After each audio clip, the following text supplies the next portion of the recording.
Desde el Gobierno se están preparando de cara a las elecciones con toda la artillería pesada. Por un lado, vetan la bajada de impuestos en productos básicos, que es lo único que al fin y al cabo aliviarían a los españoles de la inflación.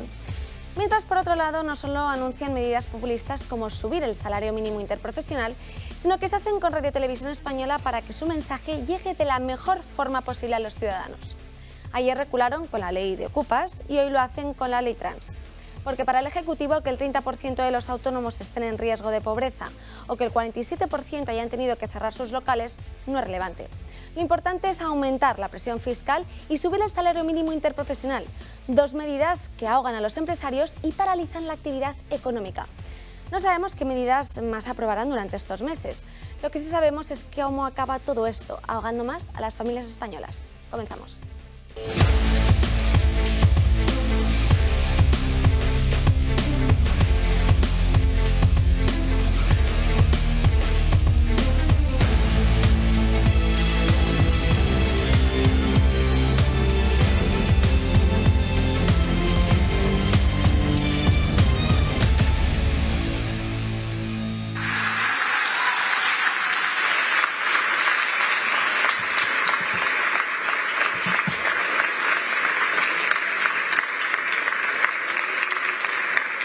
Señor presidente, gracias.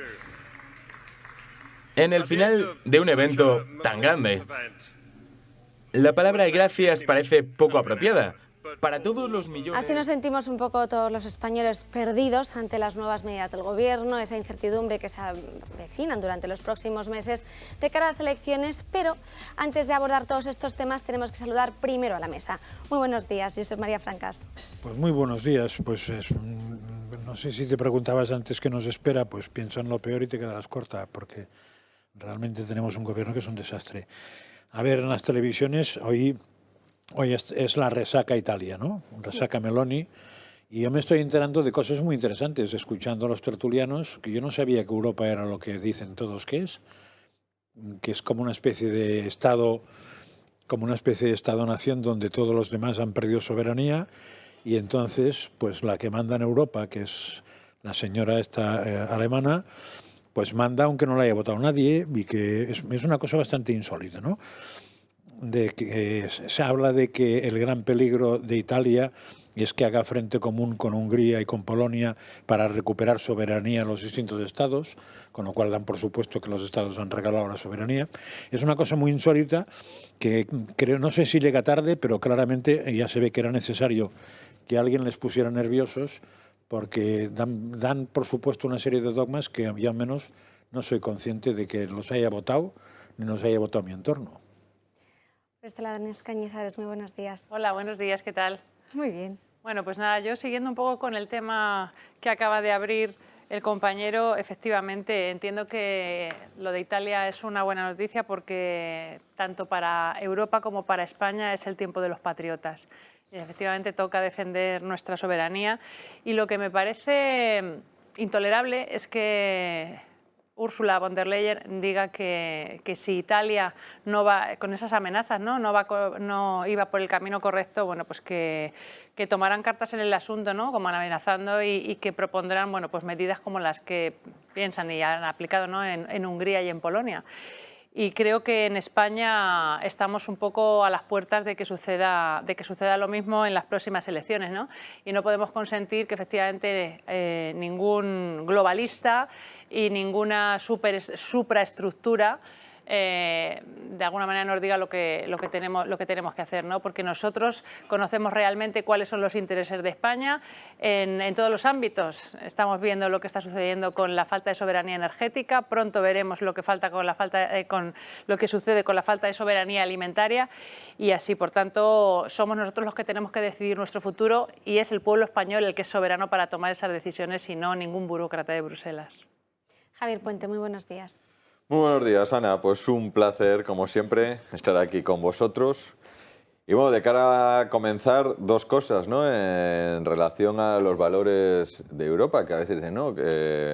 Como bien decían José María y Inés, ¿no? de que haya alguien en Europa que diga a quién tienes que votar o a quién no dentro de los países europeos. Tú tienes tu independencia y serán los ciudadanos los que tienen que votar quién quiere que les gobierne. Y luego también que se hagan aladid de los valores europeos. Yo hasta ahora los valores europeos eran los defensores de derechos humanos. Europa viene de unos valores humanistas cristianos, defensa de la familia, defensa de la vida. Para mí esos son los valores europeos a día de hoy y son los valores que defiendo, en España. Entonces nadie tiene que venir a cambiar esos valores, salvo que se vote y que diga, no, es que en Europa va a tener hasta a partir de ahora otros valores. Pero a día de hoy los valores que constituyen Europa eran esos y son esos. Y yo defiendo esa libertad, lógicamente, de los países, de los ciudadanos que elijan a quien quieren que les gobierne. Y a partir de ahí. Y luego el otro punto en el que empezabas, del gobierno, de las medidas que van a tomar. Lo que pasa es que no hay proyecto. Unos ministros dicen A, otros ministros dicen B, otros ministros dicen C. Pero quiero ser más optimista que José María porque hay alternativa y espero que pronto haya unas elecciones y que los ciudadanos elijan y cambiar este gobierno que estamos viendo que es un auténtico descontrol, sin proyecto, y los proyectos que sacan adelante pues son todo en contra de los ciudadanos. Por último, Juan Iranzo, muy buenos días. Hola, buenos días. Pues encantado de estar en esta mesa y coincidir por vez primera con Inés, con la que trabajé tantísimo en el Colegio de Economistas, porque ella precisamente estaba en la sección de Toledo cuando yo presidía el de Madrid, y luego, por otro lado, porque coincidimos plenamente en las cosas que se dicen, igual que con Javier y con Francás. En primer lugar, lo que hay que recordar es que Hayek dedicó su libro Camino de servidumbre, que es muy importante recordarlo, a los socialistas de todos los partidos políticos. Y eso es exactamente lo que está ocurriendo en Europa. Estamos absolutamente influenciados por el socialismo, socialdemocracia, pero incluso los mercados. Ayer me sorprendió que la libra cayó porque se anunció una bajada de impuestos, que es la única posibilidad que tiene el Reino Unido de salir adelante. Por tanto, hasta han contagiado a los mercados. Y luego, por otro lado, efectivamente, es que nuevamente, como ha hecho tradicionalmente la izquierda, reparte carnés. El carné de bueno y el carné de malo, efectivamente, arbitrariamente, como siempre ha hecho. De tal manera que me parece que Europa tiene que ir reaccionando. Y ya tenemos algunos países. Espero que España se incorpore pronto a ese grupo de países que es alternativa a esa socialdemocracia. Y luego, por otro lado, la situación de España pues es absolutamente preocupante y muy grave, porque todos los análisis, todas las predicciones, etcétera, desmienten clarísimamente al gobierno. Y yo ya no sé muy bien a qué se deben las medidas que toma este gobierno. ¿Es incompetencia? Sí, es incompetencia, evidentemente. ¿Es populismo? También es populismo y también tiene que ceder, además, con sus socios. Pero yo empiezo a pensar que es intencionalidad, que lo que se quiere es que la economía española vaya cayendo significativamente, porque hay que recordar, y vuelvo al libro de Hayek, y se lo recuerdo a todos, porque es muy fácil de leer, que a través del control económico se consigue el control político. De tal manera que empiezo a pensar que vamos por esa vía. De tal manera que no se legisla, ni muchísimo menos pensando en el bien común, el bien de los ciudadanos, sino todo lo contrario. Casi todos los países, incluso socialdemócratas europeos, están bajando impuestos. No, aquí seguimos subiendo. Hay un mantra de que no se pueden bajar. Yo les recordaría, y el otro día sacó un artículo precisamente Miguel Sebastián, que Zapatero llegó a decir, inspirado por Miguel Sebastián, que bajar impuestos era de izquierdas. Bueno, pues a ver si es verdad, mira, efectivamente, porque lo que hace clarísimamente es dinamizar la economía. Pero, evidentemente, ante este proceso inflacionista, y sobre todo los ciudadanos están sufriendo especialmente la subida de los alimentos, porque el aceite de oliva ha subido un 40%, el de girasol un 100%, las pastas un 40%, etcétera, etcétera. La subida es muy superior para la clase media que del 10,5%, que es la media del IPC. De tal manera que creo que tendremos oportunidad también de analizar en profundidad muchas de estas cosas, y también, por favor, no te olvides de recordarnos el impuesto de patrimonio y el de grandes fortunas, que también da mucho que hablar. Además, también lo vamos a comentar. No sin antes recordarles a los espectadores el Telegram de Julio Ariza para que puedan dar su opinión, sus mensajes, todo lo que quieran, y sobre todo para que estén actualizados con la última información, porque ya saben ustedes que Julio está continuamente todo el día dando noticias. Nosotros solo tenemos aquí en Dando Caña 2 horas y a veces nos quedamos cortos. Es el Telegram Julio Ariza, el toro, la primera J en mayúsculas. Y continuamos con el primer tema que hemos puesto sobre la mesa, es decir, hablábamos de que ahora mismo el Gobierno está llevando a cabo una serie de medidas, reculando incluso a veces un poco en políticas que ya había adoptado en un principio en la legislatura de cara a las elecciones. Hemos hecho una recopilación porque ahí sí que tenía razón Javier Puente, que a veces también se contradicen dentro del Ejecutivo. Moncloa quiere afrontar el nuevo año electoral reculando en una serie de aspectos. Su plan para controlar los telediarios de Radio Televisión Española ya se ha hecho realidad. Su presidente, José Manuel Pérez Tornero, presentaba este lunes su dimisión después de haber sufrido fuertes presiones por parte de Moncloa y de algunos de los consejeros designados por el Partido Socialista para ejercer su puesto en la corporación. Hace unos meses, el PSOE comenzó a caer en las encuestas y en Moncloa sospecharon que la línea editorial de Radio Televisión Española no les beneficiaba. Advirtieron que Pérez Tornero realizaba demasiadas concesiones al Partido Popular. A su vez, el Ejecutivo se abre a modificar la ley trans tras las críticas de la ex vicepresidente del Gobierno, Carmen Calvo, y del movimiento feminista clásico. Según Calvo, esta ley puede destruir toda la legislación de igualdad. Lo que plantean es que la nueva norma permitiría el cambio de sexo en el registro civil solo con manifestar la voluntad de hacerlo, incluso en el caso de menores de edad. Ángeles Álvarez, veterana del movimiento feminista y exdiputada socialista, ha sido muy clara frente a esto.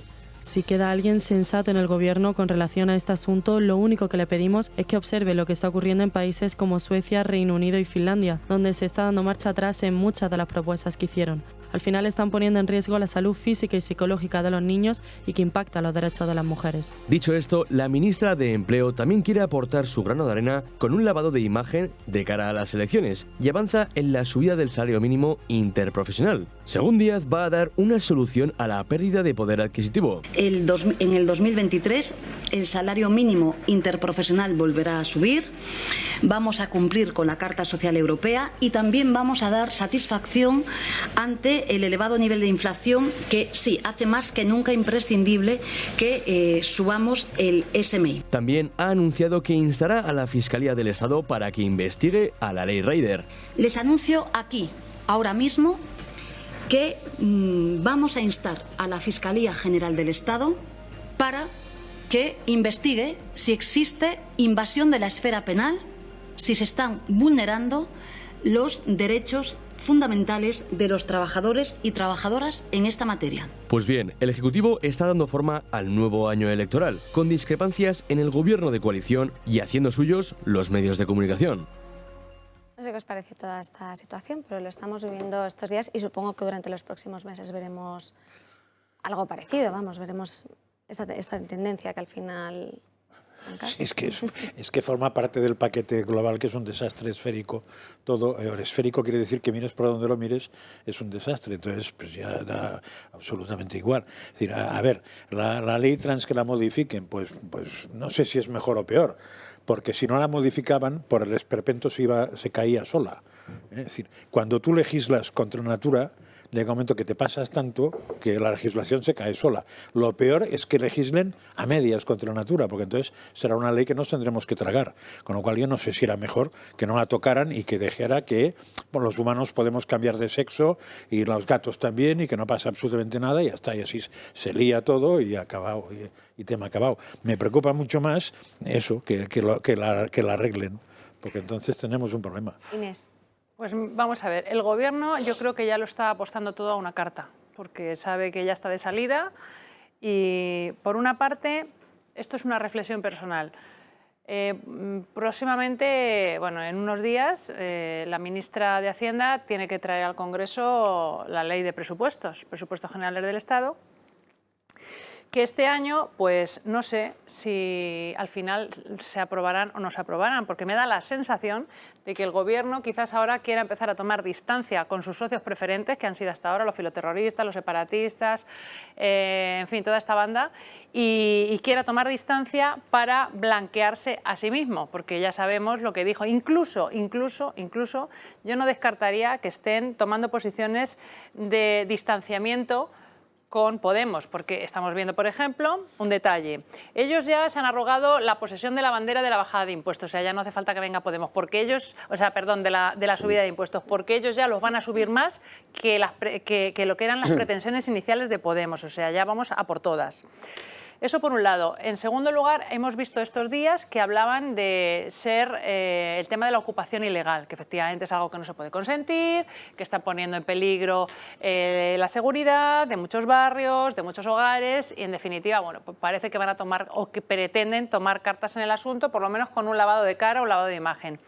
Y por otro lado tenemos las declaraciones que hizo Carmen Calvo, en el día, no recuerdo si fue ayer o antes de ayer, efectivamente, diciendo bueno, que esta ley que viene propuesta por la ministra Irene Montero, que efectivamente es una ley que va contra las feministas de toda la vida, contra el movimiento feminista tradicional que ha luchado efectivamente por situar en plano de igualdad a hombres y mujeres, ¿no? Que hoy yo entiendo que es así, que en España ya estamos situados en plano de igualdad, porque además nuestra Constitución así lo reconoce. Y si alguien entiende que ese derecho está vulnerado, bueno, pues tiene dónde acudir para denunciarlo, ¿no? Por tanto, yo creo que todo lo que se haga fuera de la Constitución y todas estas leyes sectarias ideológicas, lo que están haciendo es precisamente una discriminación positiva para una parte de la población, negativa para otra, y que lo único que traen es el enfrentamiento.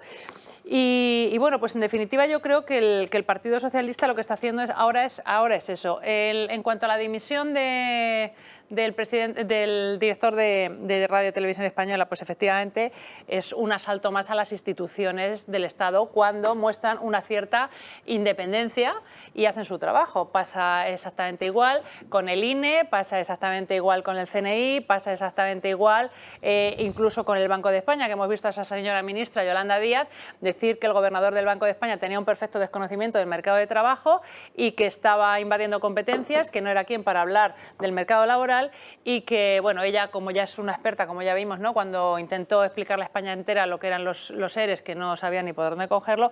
Y ahora quería hacer un comentario respecto a la subida del salario mínimo interprofesional.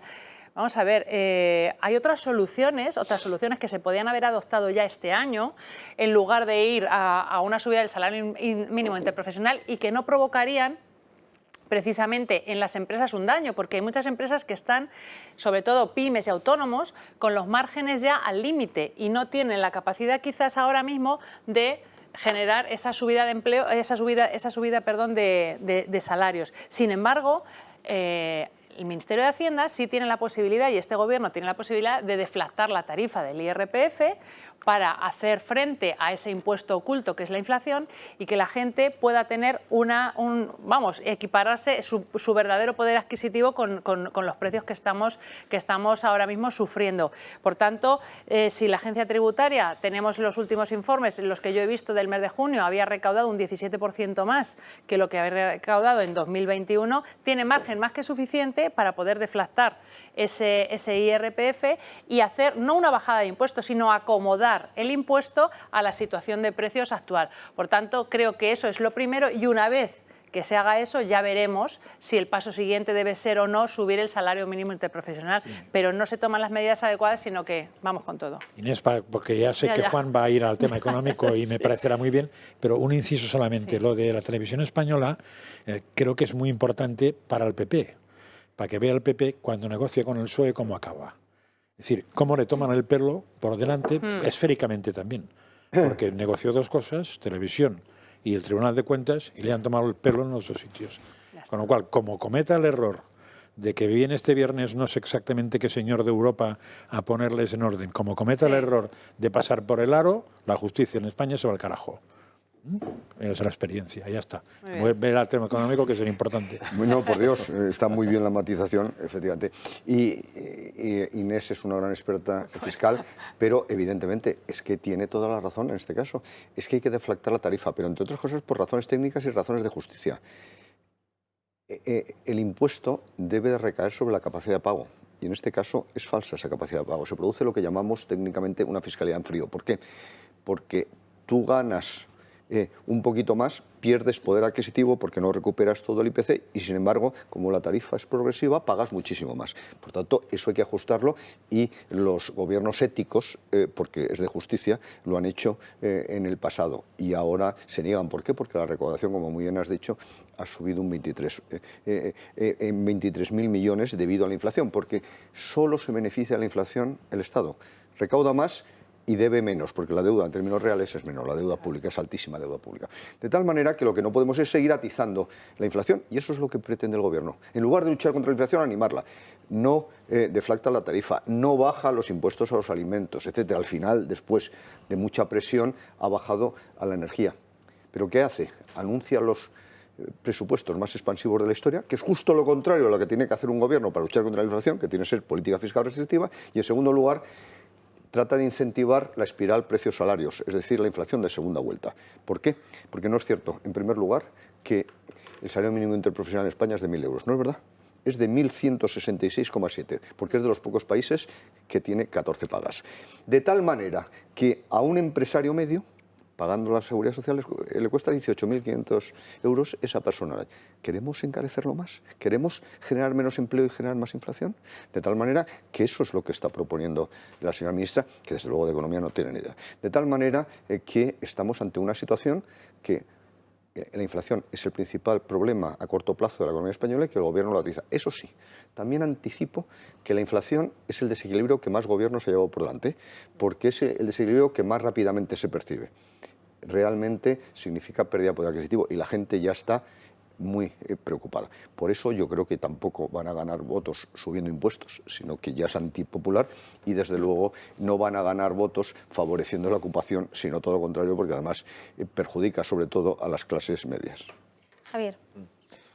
Bueno, son muchos temas sobre la mesa. Voy a intentar resumir mi punto de vista, ¿no? En 3 puntos. En primer lugar está el tema económico y lo que estamos viendo con este gobierno, pues todos los ataques a las instituciones del Estado, ¿no? Fiscalía, CIS, el CNI, el INE que comentaba Inés. Y luego dentro de la situación del país ves los temas en los que están. Ley trans, el tema control de televisión española, ocupas, o sea, está en una serie de... Dices, ¿qué proyecto hay detrás de todo esto para sacar al país adelante, ¿no? O sea, no ves que haya ningún proyecto más allá de generar confrontación entre unos y otros, abrir debates, pero que no son los debates reales que hay en la calle.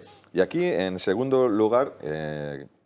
o sea, estoy de acuerdo con Juan, da la sensación de que lo que quieren es destruir toda la economía y al final pues que la gente no tenga dinero, no tenga empleo y que no pueda tener ningún tipo de libertad para que el Estado al final les pueda controlar, ya sea con unas paguitas de 400 euros para los chavales o para que vayan a jugar o para que vayan al cine o tal, ¿no? Y da esa sensación. Y una de ellas es la Ley Rider, donde están empresas innovadoras, empresas totalmente tecnológicas, nuevas líneas de negocio. Y esa ley quería ponerla como ejemplo también porque me tocó llevarla por la parte tecnológica que tenía en el Senado y fue imposible llegar, así como en otras sí que hemos llegado en leyes tecnológicas a acuerdos, en esta fue imposible, pero por un tema puramente ideológico. ¿Qué ha pasado? Que sacaron una ley como querían, el 5 o 10% que representaban al gobierno, pero era contrarios a lo que querían el 90% de los trabajadores, que el 90% de los trabajadores querían ser autónomos, porque dices que yo quiero ser autónomo porque quiero trabajar 2 horas o porque estoy estudiando y quiero por la tarde trabajar y sacarme un dinero para lo que sea, o si eras mayor no es que yo estoy cuidando a mi madre y a mí me viene bien estas horas. O sea, el 90% querían ser autónomos. Dijeron que no, que los tenían que contratar las empresas. Y las empresas dicen, oye, mira, yo tengo que hacer inversiones, tengo una inseguridad jurídica en este país tremenda. ¿Qué hizo Deliveroo? Se marchó 4.000 personas a la calle, ni autónomos ni no autónomos, sino que se quedaron en la calle. El resto de empresas, pues lo mismo han dicho, yo no puedo mantener esto porque yo doy comidas cuando hay un partido o cuando tengo unas determinadas horas donde puedo dar más comidas y necesito adaptar esos horarios. Yo no puedo contratar a todo el mundo de jornada continua, ¿no? Entonces, creo que van en esa línea de decir, oye, vamos a destruir aquí lo que pueda generar empleo para que no tengan libertad, en segundo punto. Y luego, en tercer punto, dices, a ver, yo estoy sales con tus amigos a tomar unas cañas, estás con tu familia, tal. ¿Qué es lo que preocupa? Preocupa el empleo, preocupa los precios que hemos hablado aquí, preocupa el tema de apoyar a las familias, la digitalización, apoyar a las pymes y a los autónomos para que generen empleo y luego con ese empleo que se puedan pagar todos los servicios públicos. Eso es lo que preocupa realmente y de eso ya vemos que este gobierno no está hablando para nada de todo esto. Yo creo que tenemos que centrarnos en el debate de lo que realmente preocupa a la gente y es lo que deberíamos de estar y no en los debates que proponen que cada día sacan una cosa, vamos. Sobre todo porque luego al final se contradicen, como muy bien puntualizabas. Por ejemplo, si hablamos otra vez de uno de los temas que habéis comentado, que es esa ley trans, Carmen Calvo en El Mundo, a esa entrevista que se refería Inés, decía que la Constitución no contempla el género, sino solo el sexo, sexo y que el artículo 14 dice que puede ser discriminada por razón de sexo. Entonces que la teoría queer cambiaría todo eso y que al final, en su opinión, pues eso pone un problema encima sobre la mesa de seguridad jurídica y que la ley trans pues que podría destrozar potencialmente la legislación de igualdad. Pero ¿qué ha ocurrido? Que desde Podemos no lo tienen tan claro y entonces, bueno, ahí continúa esas declaraciones porque, bueno, también de hecho una de las preguntas que le hacían era si puede ser feminista y defender la teoría queer. Ella decía que en su opinión no. Pero desde Podemos no lo tienen tan claro y Isa Serra le contestaba a Carmen Calvo de esta forma. Todo el mundo sabe lo que piensa Carmen Calvo respecto a los derechos trans y respecto a esta ley. Todo el mundo sabe que se ha opuesto en numerosas ocasiones a los derechos trans y a esta ley. Yo creo que es evidente después de eso que el Gobierno de coalición tiene un compromiso firme con los derechos trans y creo que es un error volver a abrir el debate respecto a una ley que es necesaria y volver a torpedear. Mira, eso, o sea, valida todo lo que he dicho. Ahora salimos al bar que hay aquí enfrente donde está tomando un café y ahí hay personas jubiladas, hay gente trabajando, o trabajadores, gente tomando su café.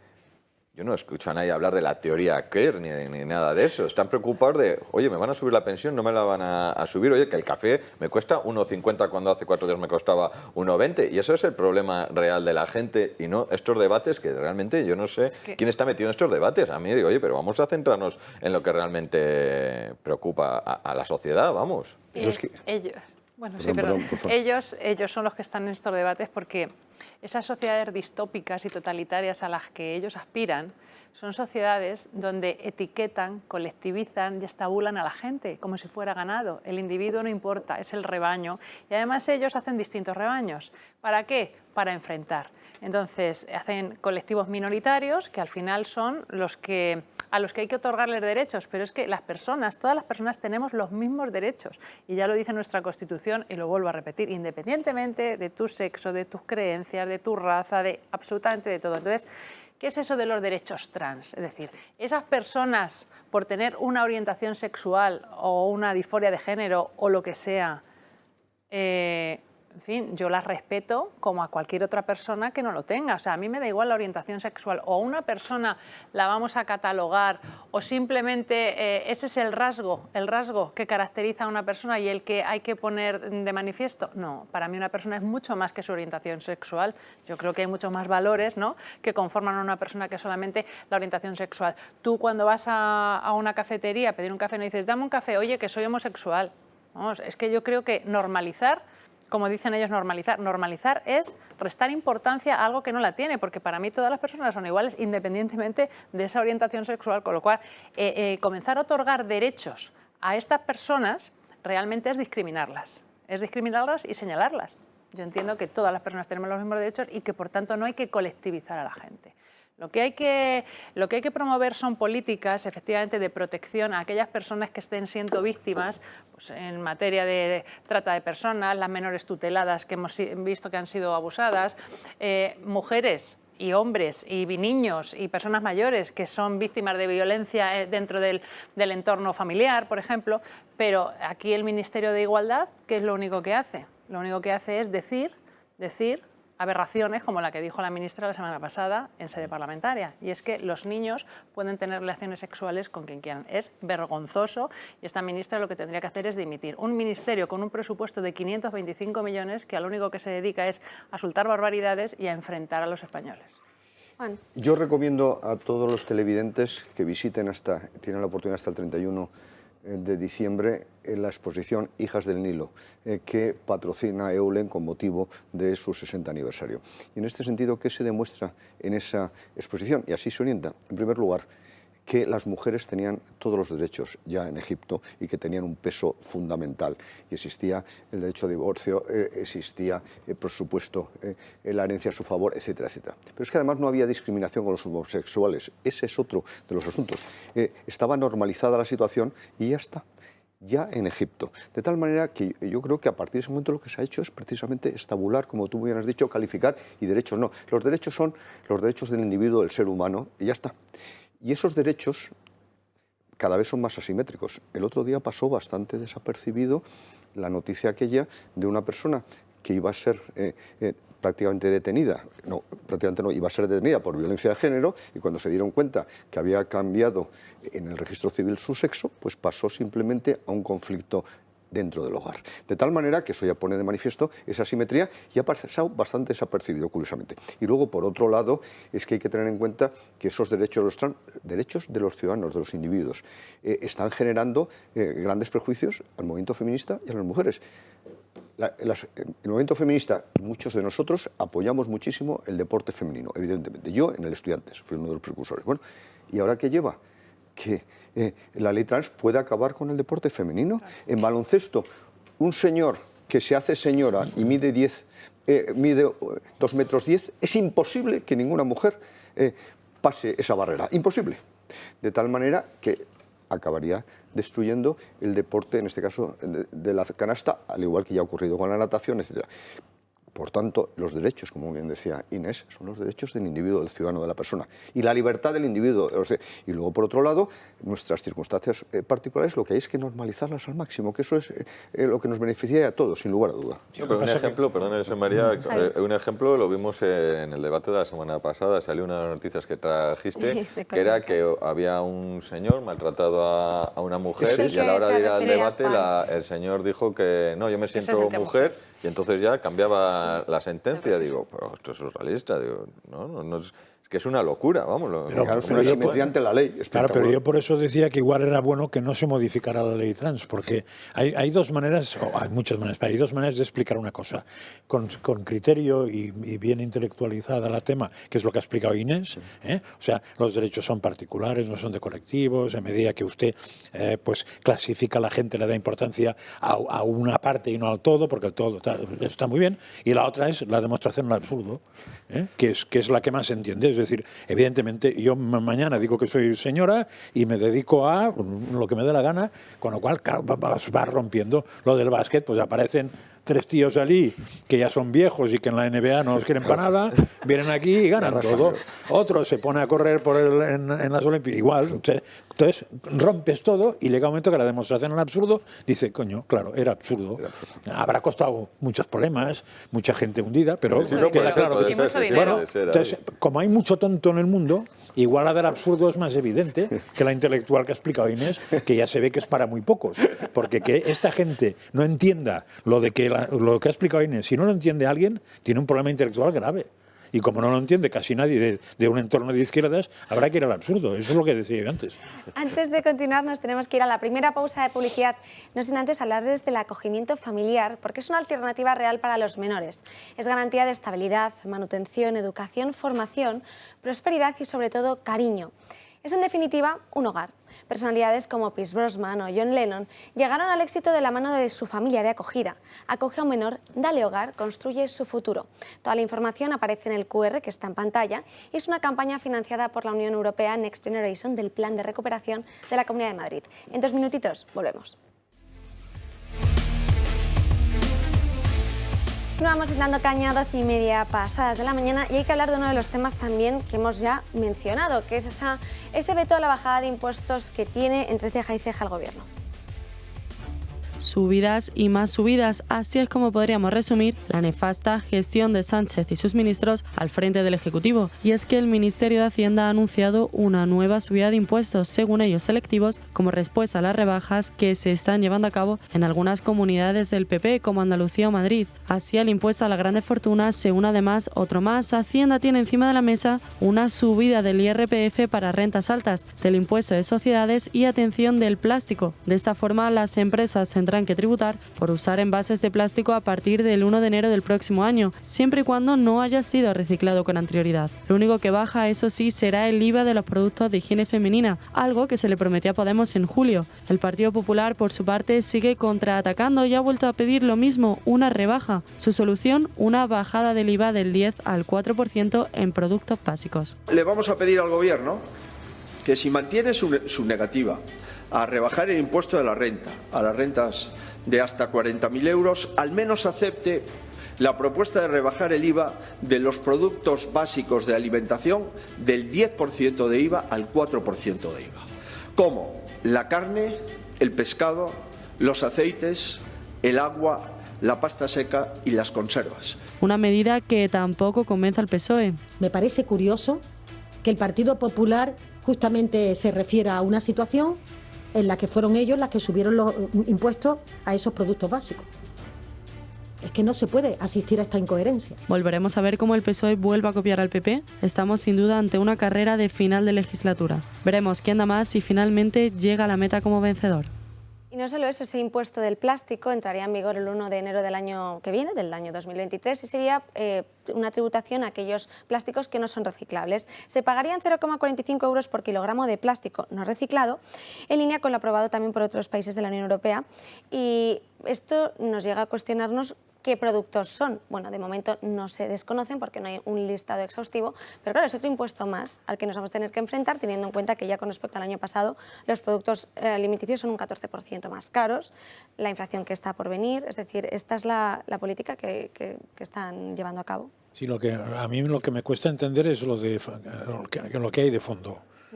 Eso es lo que no acabo de ver. O sea, tengo la sensación de que el PP ha llegado a la conclusión de que si habla de bajar los impuestos, eso le es favorable tanto económica como electoralmente, lo cual me parece bastante evidente, porque por eso se llaman impuestos, ¿eh? No se llaman obras de caridad, se llaman impuestos, porque te los imponen, ¿no? Y por otra parte, en cambio veo que el PSOE tiene la teoría de que subir impuestos a los ricos, que es la frase que usan, aunque después sea mentira, eso les da económicamente un churro, porque todo el mundo sabe que eso no es nada, pero que les da votos. Entonces, bueno, con esa premisa están trabajando, pero me parece que en el subir impuestos a los ricos pesa más el subir impuestos que a los ricos, porque la gente normal de la calle ve que también se lo suben, porque al final se lo van subiendo. Con lo cual, me parece que están equivocándose y eso quita votos, pero ojalá les quite todos. Cuando dirigía el Instituto de Estudios Económicos, consultamos con el Tribunal Constitucional que entendía que los impuestos fueran confiscatorios, porque ya la Constitución lo prohíbe. Y nos contestó que cuando se quedara con el 100% de la renta. Para eso no hacía falta que hubiera contestado, porque ponía de manifiesto una vez más que no sabe nada de economía. Sin embargo, el Tribunal Constitucional alemán, que por ley, por Constitución, tiene que tener un consejo asesor, que es el de los sabios, y en este caso era Jürgen Donges, el subpresidente, hizo la misma pregunta y contestó: no hay una cifra mágica, pero no parece razonable que nadie pague más del 50% de sus ingresos a Hacienda. De tal manera que a partir de ese momento se puede considerar confiscar todos sus impuestos. En España, el día de las vacaciones fiscales, es decir, cuando dejamos de trabajar para los demás y empezamos a trabajar para nosotros, está a mediados del mes de julio. De tal manera que se ha superado ampliamente esa cifra. Y lo que no puede es seguir incrementándose. Porque además los impuestos se trasladan a todos. El impuesto de plásticos, ¿qué va a significar? Alimentos más caros, obviamente. Agua embotellada mucho más cara. El otro día estaba yo con unos grandes productores y estaban enormemente preocupados. Por tanto, primer gran problema. Y el reciclaje también tiene sus costes. O sea, evidentemente, que hay que reciclar, por supuesto, pero hay que conseguir un equilibrio. En segundo lugar, hay que tener en cuenta que la fiscalidad lo que debe es ser neutral, recaudar y no incidir en las tomas de decisiones. Y evidentemente, el impuesto sobre los ricos lo que hace es desviar precisamente las inversiones, desviar el patrimonio, etcétera, deslocalizar, como técnicamente se llama. Y además tenemos un ejemplo muy cercano hace bastante poco tiempo, en Francia. En Francia se puso un tipo marginal del IRPF del 75% para más de 1 millón de euros y se incrementó espectacularmente el patrimonio, y es verdad que de Pelier se fue a Rusia, pero el resto a Bélgica, que estaba mucho más cerca. Hubo una deslocalización, no aumentó la recaudación, sino todo lo contrario. Por tanto, hay más que ejemplos empíricos y análisis teóricos de la curva Laffer, etc. Por tanto, es absolutamente demagógico, pero probablemente se vuelva absolutamente en contra ya de este gobierno, porque de una manera u otra está subiendo los impuestos a todo. ¿A través de qué? A través de la no deflactación del IRPF, a la actualización de la deducción de hijos, etcétera, etcétera. Ahí ya está afectando a todos. Y luego, por otro lado, evidentemente, estos impuestos, es que si uno va a comprar algo ya que cueste 8 o 10 euros, y le dan la bolsa, ya son 10 céntimos más, que ya es una subida significativa, que ahora va a ser más. De tal manera que, evidentemente, yo creo que por esa vía este gobierno se equivoca. Y, desde luego, desde el punto de vista económico, lo que hace es ir en contra de la actividad económica y de la solidaridad. Y concluyo, en Madrid tenemos impuestos más bajos que la media europea y la media española. Y en este sentido, ¿qué hace? Hay mucha más actividad, mucha más libertad, personal y empresarial, se recauda más y se es más solidario porque transferimos 1.000 euros per cápita más que Cataluña al resto de los españoles. Y luego, por otro lado, efectivamente, es que, en primer lugar, el señor Rajoy se equivocó y el señor Montoro en muchas subidas fiscales. Ese primer Consejo de Ministros del 23 de diciembre del 2011 estábamos esperando algunos que duraba la ley de memoria histórica, matizarse el aborto, etcétera, y todo lo contrario, subir los impuestos, que le costó las elecciones, en este caso, probablemente de Andalucía. Y luego, por otro lado, también hay que tener en cuenta que en ese momento no había inflación. Por tanto, nuevamente, ese monólogo de la señora Montero es absurdo, como casi todos sus monólogos. Inés, por si... Bueno, pues aquí podríamos estar toda la mañana hablando, ¿no? Pero en primer lugar, no debemos perder de vista que efectivamente los impuestos ¿para qué son? Los impuestos son, pues, de alguna manera para sostener los servicios públicos, ¿no? Debemos contribuir, pues eso, para el sostenimiento de este estado del bienestar del que hablamos, ¿no? Y lo que más le importa a la gente, pues de alguna manera son las pensiones, la sanidad, la educación, bien. Pero, ¿qué ocurre? Que la izquierda las cuentas las hace siempre al revés, porque dice, ¿cuánto quiero gastar? Y entonces ellos empiezan a poner sobre la mesa gastar, gastar, gastar, gastar, gastar, y ahora dicen, claro, y para pagar todo esto, ¿cuánto tengo que ingresar? Y entonces a partir de ahí decimos, bueno, pues mira, con el presupuesto que tenemos realista no tenemos suficiente, pues tenemos que subir los impuestos. ¿Y a quién le subimos los impuestos? Pues a todos, porque al final los impuestos, como bien ha dicho Juan, al final recaen sobre los ricos y sobre los menos ricos. Y me gustaría dar una serie de cifras para que todas las personas que nos estén viendo sepan cuál es la estructura, bueno, dentro de lo que es el impuesto de la renta, cómo está más o menos la situación en España en relación a las rentas que perciben los contribuyentes. El 61% de los contribuyentes españoles tienen rentas inferiores a 21.000 euros. A 21.000 euros. El 35%, y ellos aportan al fisco, es decir, la recaudación por impuesto de la renta supone un 9%, ese 61% de la población. El 35% de la población de los contribuyentes están entre los 21 y los 60.000 euros, que sería un poco lo que son las clases medias. Y ellos contribuyen el 53% de los impuestos sobre la renta. Y el restante 4% son los ricos, que llaman los socialistas y los podemitas, el 4% que tienen rentas superiores a 60.000 euros y ellos aportan el 38% del total recaudado en la renta.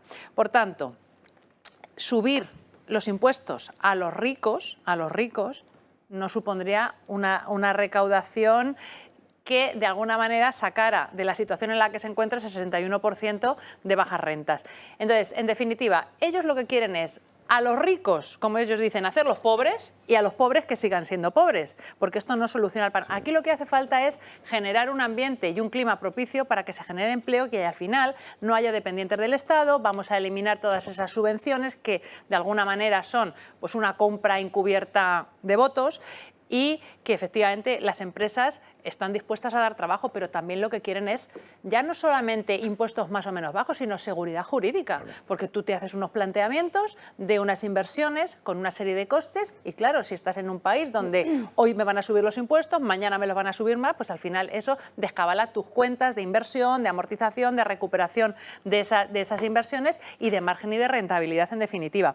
Y luego, ya voy a finalizar, con este gobierno, a día de hoy, que lleva gobernado desde 2019, tenemos 13 millones de personas en España que están en riesgo de pobreza. 13 millones. Por tanto, esa recaudación de impuestos que ellos han subido hasta en 25 ocasiones, no reparten esos impuestos, como dije un día en sede parlamentaria, al estilo Robin Hood, sino más bien parte de esos impuestos los dejan para financiar sus causas, sus chiringuitos y lo que a ellos les interesa. Y una última cuestión. El IVA de la energía lo han bajado ahora, en octubre. ¿Para qué? Pues para precisamente provocar una bajada o una caída del IPC de noviembre y así frenar la revalorización de las pensiones que tienen que pagar en enero indexadas al IPC. O sea, que ellos aquí no dan puntadas sin hilo. Y por cierto, respecto al salario mínimo interprofesional, el Gobierno es el mayor empresario que hay ahora mismo en España. O el Estado, perdón, el Estado. Si la señora Díaz habla de salario mínimo interprofesional que hay que subirlo, ¿qué van a hacer con los funcionarios que están en las calles ya reclamando que les suban el salario? ¿Con ellos no hablan? Ahí lo dejo. Antes de... Sí, Fran Castro. No, es muy rápido. Es que has dicho, está muy bien, pero hay una cosa que se puede matizar. Dices que la izquierda lo que hace es pensar en el gasto y después ver de dónde saca el dinero para el gasto. Pero con un matiz que es muy importante, que es con ese dinero que coge y este gasto que gasta, pone una estructura en medio de tanta gente que multiplica por mucho más gasto, porque si fueran capaces de hacer lo que hace la iniciativa privada, que es si con trabajar uno ya se resuelve esto, no hacen falta 20, pero en la pública es, si con trabajar uno no hace falta 20, pongo 40, porque así tengo 39 familias que dependen de mí, que es donde está el problema grave, porque al final el problema no está en la educación, que probablemente es problema, no que gastemos poco, no que invirtamos poco, sino que invertimos mal, pero sobre todo invertimos mal si para administrar eso hay 350.000 tíos. De hecho, el Instituto de Estudios Económicos acaba de publicar un estudio que le ha sentado fatal al gobierno, que manteniendo exactamente los mismos servicios, que a lo mejor había que matizar alguna cosa, manteniendo los mismos y gestionando bien se pueden ahorrar 60.000 millones de euros. El 14,8%. Han negado el estudio, han dicho que ese estudio no era un estudio, sino que era un borrador. Sí. No sé si es verdad o no. No, era un estudio, evidentemente. Según eso es un borrador que no se aprobó ni se salió. Sí, aprobado, y el señor Escrivá ahora discute de quiénes son los estudios, si del que lo firma o de la institución. O sea, que simple es desacreditar. Al final acaba repercutiendo en los españoles. Y les hemos querido preguntar, hemos salido a la calle para preguntarles qué les parece o si están de acuerdo con esa bajada a los productos básicos. Hombre, por supuesto que estoy a favor. Nos vamos a arruinar todos. Vamos a tener que comer pasta y arroz todos los días. Está todo a unos precios desproporcionados, los salarios siguen sin subir, se han estancado y creo que llega un momento en el que la gente necesita por lo menos poder alimentarse, entonces creo que sí que deberíamos poder acceder a alimentos básicos un poco más baratos. Sí, desde luego se deberían bajar, pues para garantizar el acceso básico a esos productos en la medida en que sea posible hacerlo para el gobierno. Sí, por supuesto, sobre todo de los alimentos básicos, pero si no de todo. IVA de todo, de los albañiles, de los alimentos básicos, de todo. Ahora voy a hacer yo una obra y me cargan un 21% de IVA y me estoy pensando si quiero o no quiero recibo. Eso es lo que promueve. Y nos estamos empobreciendo cada día más. Estoy de acuerdo con que estén como están. No se deben de bajar porque necesitamos los impuestos para pagar los servicios públicos, necesitamos servicios públicos. Los servicios públicos son fundamentales para la clase trabajadora. Supongo que sí, porque creo que ahora mismo es necesario y en fin, tenerlos a un 10% no me parece lógico, ¿no? Totalmente a favor. Es que me parece que ha subido todo una burrada. O sea. Ahora mismo el gobierno está teniendo unas entradas de dinero increíbles y sin embargo con el IVA seguimos lo mismo y los alimentos siguen subiendo. Hoy un melón 8 euros, así que con eso te digo suficiente. Sí, yo creo que sí, hay margen para eso. Porque, porque hay otros tipos de gravamen que podrían ajustarse. Desde luego, este es uno de ellos. Una amplia mayoría a favor de que bajen los impuestos. Una que no. Una que no estaba de acuerdo. Bueno, ahí es sentido común al final, es aplicar el sentido común, está todo subiendo, han subido todos los impuestos, no hay ninguna eliminación de gasto improductivo, ni reducción de ministerios, ni eliminación de todos esos gastos, vamos a llamar, o chiringuitos, o lo que quieras, que reparten ahí, pues su mayor parte, para, como dice José María, comprar votos, y lo que no puede ser es subir impuestos. Bueno, de entrada los ricos dirán, oye, pues me voy a otro sitio. Las empresas o los inversores quieren seguridad jurídica, como bien decía Inés, y dice, oye, si puedo invertir en España, pero puedo invertir también en Italia, puedo invertir en Portugal. Portugal, por ejemplo, a nivel de I+D+I ya nos ha superado a España con creces cuando estaba muy por detrás, ¿no? Y son socialistas, han bajado los impuestos, pues la gente dice, oye, pues invierto allí, tengo una seguridad jurídica, han eliminado trabas administrativas, hago todo mucho más rápido y mucho más fácil, pues invierto allí. Y lo que hay que ir es bajar el IVA, bajar todo tipo de impuestos, sí, pero yo creo que también hay que ir a las causas de por qué han subido todos los precios, ¿no? Entonces es que lo que hace falta también es ese proyecto global del país del que hablábamos antes, decir, oye, ¿por qué han subido todos los precios? Pues porque, claro, si suben los carburantes, el transporte de cualquier comida, al final tiene que subir el precio porque hay que pagar a esos carburantes. Sube la energía, al final lo que tienes que ir es, oye, vamos a llevar a cabo un proyecto de país para reducir ese precio de energía.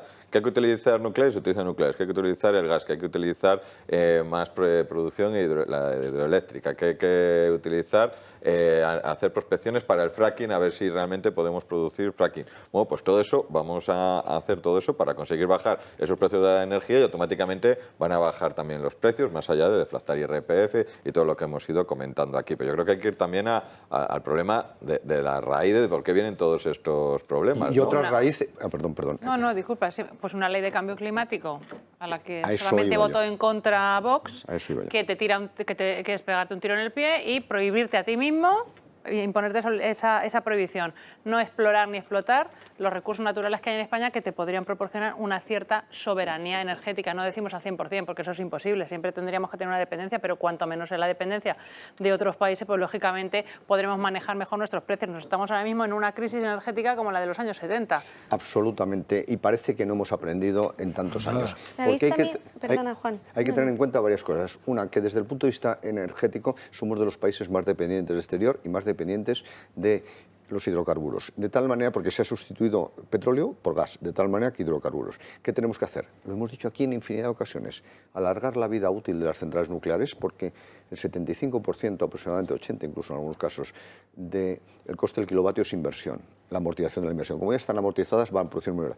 Alargar la vida útil de las centrales hidráulicas, que también quieren cerrar 1000 megavatios.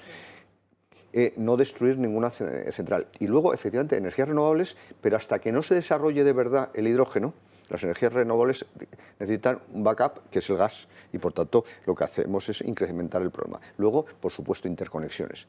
Pero es que voy más allá. Desde hace años, ya 2 años, llevamos diciendo aquí que la inflación se va a disparar, y nuevamente nos han llamado oreros, etcétera. Bueno, ¿por qué? Porque hay un componente estructural que son los costes medioambientales, que no hacemos más que incrementarlas permanentemente y que nadie quiere saber nada, ni Europa ni España. De tal manera que eso, la Agenda 2030 va a ser un suicidio colectivo de Europa y lo que hay es que racionalizarlo. Y lo he dicho en infinidad de ocasiones. Estoy absolutamente a favor del desarrollo sostenible, pero como un equilibrio muy complicado entre crecimiento económico, cohesión social y protección del medio ambiente. Si tú incides en exceso en uno de los 3 vértices, colapsa el modelo y vamos camino del colapso. Por tanto, la inflación va a ser estructural durante bastante tiempo. Por cerrar un poco el tema de impuestos, otro que se ha unido también a esa bajada del IRPF ha sido Ximo Puig, el presidente de la Generalitat Valenciana, donde ha indicado una reducción del tramo autonómico para el año que viene con efectos retroactivos que beneficiará a las rentas medias y bajas, aquellos que ganan hasta 60.000 euros al año. No solo eso, sino que también ha añadido que va a aplicar unas deducciones, bueno, que va a ampliar esas deducciones en un 10% más para que la gente se pueda deducir. O sea, es otra persona que también se une a estas necesidades que vemos que... O sea, que es otro que le han explicado que la palabra bajar impuestos igual da más votos que subir impuestos, y como vieron en elecciones, pues una cosa es lo que diga Sánchez y otra cosa es que me juego los garbanzos porque hay elecciones autonómicas. Sí, hemos abierto con eso un poco. En una de las autonomías con mayor presión fiscal actualmente, Valencia. Sí. Cataluña. Si os parece, hacemos una breve pausa y volvemos porque tenemos que contarles a continuación exactamente, bueno, muchas cosas, pero ¿qué le pasa a los autónomos? Porque es un colectivo que ha dejado totalmente fuera el gobierno y que es el que más está sufriendo con esta crisis económica. Volvemos en unos minutitos. La 1 de la tarde y tenemos que hablar desde el tema que les estaba comentando justo antes de irnos, que es cómo han sufrido los autónomos, porque el 30% se encuentran en riesgo de pobreza y ya el 47% hablan de tener que cerrar sus locales. Nos lo va a contar María Vallejo.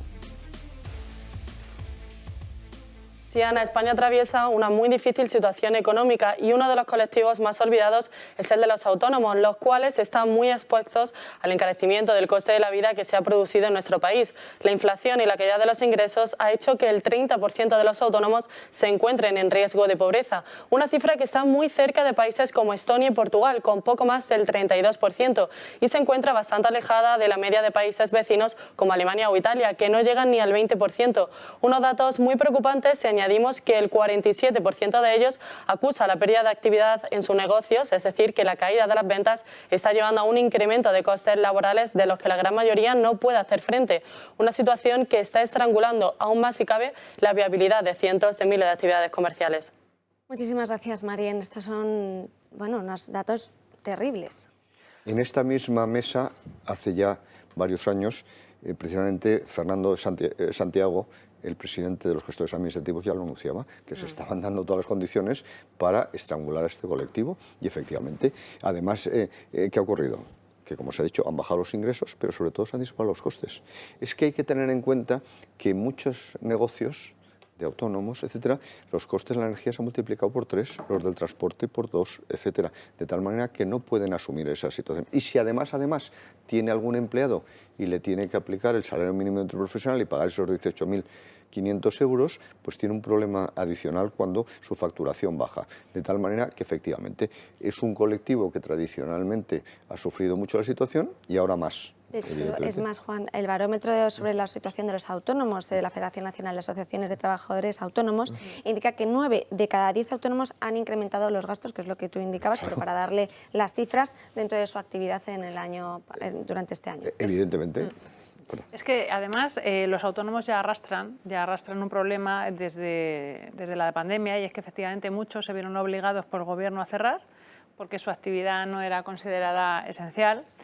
Y bajo nuestro punto de vista, y desde Vox siempre lo hemos dicho y lo hemos defendido, que consideramos que, bueno, una vez declarados inconstitucionales esos estados de alarma, efectivamente a los autónomos se les expropió su derecho a trabajar y no se les ha indemnizado. No se les ha indemnizado debidamente porque solamente las ayudas del Real Decreto 5 y 6/2021, que fueron las ayudas que promovió el Gobierno a fondo perdido para autónomos, pues muchos de ellos no llegaron a solicitarla porque además las condiciones que se ponían para poder acceder precisamente a estas ayudas en muchos casos eran imposible cumplirlas, ¿no? Porque los criterios que se establecían, bueno, pues eran en muchos casos contradictorios. Cuando hablaban de volumen de negocio, se tomaban como referencias años que no correspondían. En fin, muchos ni las solicitaron. Por otro lado, luego están los préstamos ICO que se pidieron también como consecuencia de esos cierres y esa imposibilidad de facturar, pero sí de seguir soportando, porque claro, el autónomo cerraba su negocio, pero seguía soportando los costes de mantenimiento en muchos casos, alquileres, mínimos, empleados, porque bueno, algunos fueron a los ERTE, pero lógicamente había un coste en algunos casos que había que seguir asumiendo. Y estos préstamos aún se han ido, y como sabemos que se ha ido produciendo esa moratoria, ¿no? Que al final renovaciones y renovaciones, pero la deuda subsiste y está ahí. Y por otro lado hay deudas con las propias administraciones públicas, deudas que provienen de la pandemia por aplazamientos que se pidieron de impuestos que estaban devengados en ese momento y que no se podían pagar. ¿Por qué? Pues porque el autónomo precisamente destinaba esos recursos al pago más inmediato de las facturas a proveedores, de sus trabajadores, el alquiler, como digo. Y luego, por otro lado, tenemos una ley de segunda oportunidad, que no hay segunda oportunidad en España, que además se ha modificado hace escasos meses, la ley concursal, donde efectivamente al autónomo, a la persona física, la deuda con las administraciones públicas, una persona que cierra su empresa, pues porque ya no puede asumir esas deudas, se le condonan o se le perdonan esas deudas siempre y cuando cumplan los requisitos con terceros, con proveedores, con otras empresas, pero sin embargo las administraciones públicas subsisten. Y esa es la espada de Damocles que tienes ahí siempre. Y precisamente esto lo que hace es fomentar la economía sumergida, porque esa persona se convierte en un proscrito y jamás podrá tener ni bienes ni actividad a su nombre.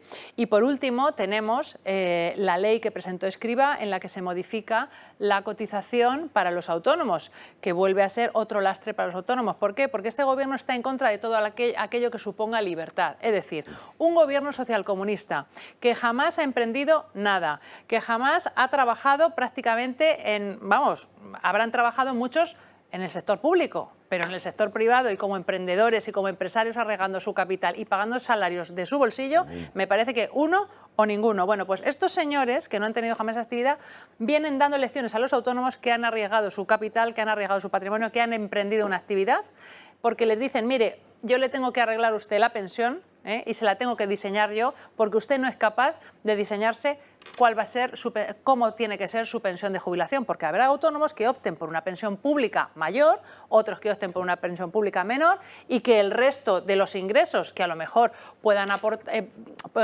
destinar a ahorro, bueno, pues los quieran invertir en un fondo de inversión o lo quieran invertir en un local, en un piso o en lo que sea, o en lo que les dé la gana, o en un fondo de pensiones privado. Pero no, el gobierno ya te va marcando el camino. ¿Pero esto por qué lo hacen? No por mejorar la pensión futura de los autónomos, sino porque necesitan dinero fresco ahora mismo para poder pagar las pensiones actuales.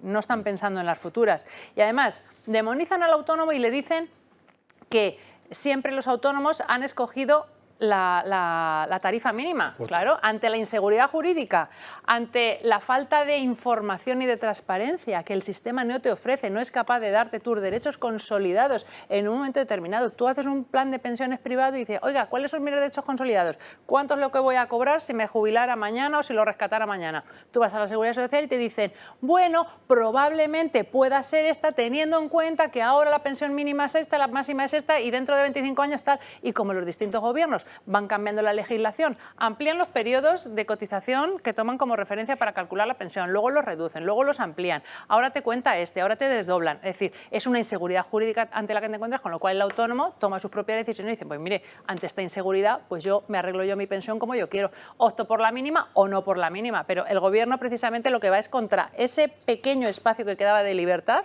ya se lo han cargado también. Javier. Sí, volvemos al tema del sentido común. Al final tú eres un autónomo, te levantas a las 6, 7 de la mañana para meter ahí X miles de horas. Si te va bien y quieres contratar a alguien es casi imposible por todas las trabas que hay, costes, etcétera, etcétera. Luego te suben todos los impuestos y encima tengo que pagar aquí un dineral para ver que unas se van a Nueva York, miles de asesores, que el presidente da 130 millones de euros. Esto todo de este fin de semana. Bueno, y esta semana también tenemos a la cuarta fortuna del mundo. Entonces, ese autónomo, dices, totalmente desmotivado, dices, o sea, tengo que trabajar 1000 horas para cada vez pagar más y luego hay otro tema, ¿qué es lo que pasa? Que lo ha dicho esa persona, esa señora a la que entrevistaban, de que le habían pasado un presupuesto de una obra, el 21% de IVA. Claro, mucha gente dice, oye, si cuanto más trabajo tengo que pagar aquí un dineral, me suben todos los impuestos, pues no nos engañemos, cada vez hay mucho más en B. Y eso, al ver mucho más en B, menos ingresos que vienen por ahí, hay que subir más los impuestos a los que están en A. Y el que está en A dice, yo soy gilipollas, y hace como pues, lo que dice esta señora, oye, mira, a mí no me des factura, te pago el 21% menos, tú te las apañas. Y eso es una realidad, tampoco tenemos que engañarnos, es que es cuanto más subes, pues más veces pasará eso que comentaba la señora en la entrevista de antes. Y cuanto más bajes, menos. Efectivamente. Cuanto más bajes, pues menos pasará y... menos pasará. La curva de láser, lo que ha dicho antes. Absolutamente claro. Vale, pero no, la curva de láser dijeron un otro día en televisión que está demostrado que es falsa, pero de principio a fin. Depende de dónde te... Sí, Pero si no sabes dónde estás, en la bueno, curva si de lo ha dicho láser... Televisión Española, entonces... efectivamente, el láser queda a los pies del Se ha comprobado en todos lados que no funciona. Pues en la Comunidad de Madrid, para no ir más lejos. Para no ir más lejos, en Estados Unidos, en la Inglaterra de Thatcher, en el Reino Unido, por supuesto. Habría que hacerle una consulta a los españoles, basándonos en el artículo 92 de la Constitución, ¿es España decide del que habla Vox? Habría que hacer una consulta a los españoles y hacer esa pregunta. ¿Considera usted que estamos a la izquierda o a la derecha dentro de la curva de láser? ¿Habría que bajar o subir los impuestos? Vamos a explicarle, en cualquier caso, un minuto lo que es la curva de láser. Sí. Si los tipos impositivos son 0, ¿cuánto se recauda? 0. Si los tipos impositivos son 100, ¿cuánto se recauda? 0. Evidentemente, y por tanto, en ese extremo está la curva de Laffer, que parece ser que a partir de 40%, está demostrado no solo teóricamente, sino empíricamente, del 40%, la recaudación ya empieza a ser descendente. De tal manera, la recaudación marginal, que evidentemente en España se supera ampliamente. Y lo que hace clarísimamente, que parece que también lo quiere este gobierno, es favorecer la economía sumergida. Precisamente, el mejor mecanismo para luchar contra el fraude fiscal es bajar los impuestos. Eso también se ha demostrado. No más inspectores nuestros, sino bajar los impuestos. Común, con la reforma las dos reformas del IRPF que se realizaron durante el gobierno de Aznar, lo que hizo es bajar proporcionalmente la aportación de las rentas del trabajo. ¿Por qué? Porque empezaron a haber rentas empresariales del trabajo, etcétera, porque les merecía la pena. Porque tú defraudas si te merece la pena, coste-oportunidad, tú te arriesgas en función de lo que puedas obtener. Eso está más que demostrado. Para que no se pierdan los espectadores, estamos justo viendo esa rueda de prensa del Consejo de Ministros. Está sola la portavoz del Gobierno, Isabel Rodríguez. Primero ha comenzado a hablar sobre los casos de violencia machista que han ocurrido durante estos días en España y ahora está hablando de lo que han aprobado en el Consejo, que una de las medidas ha sido el ingreso mínimo vital. Vamos a ver si la podemos escuchar. Vital. Este es un incentivo que va a entrar en vigor en el próximo mes de enero.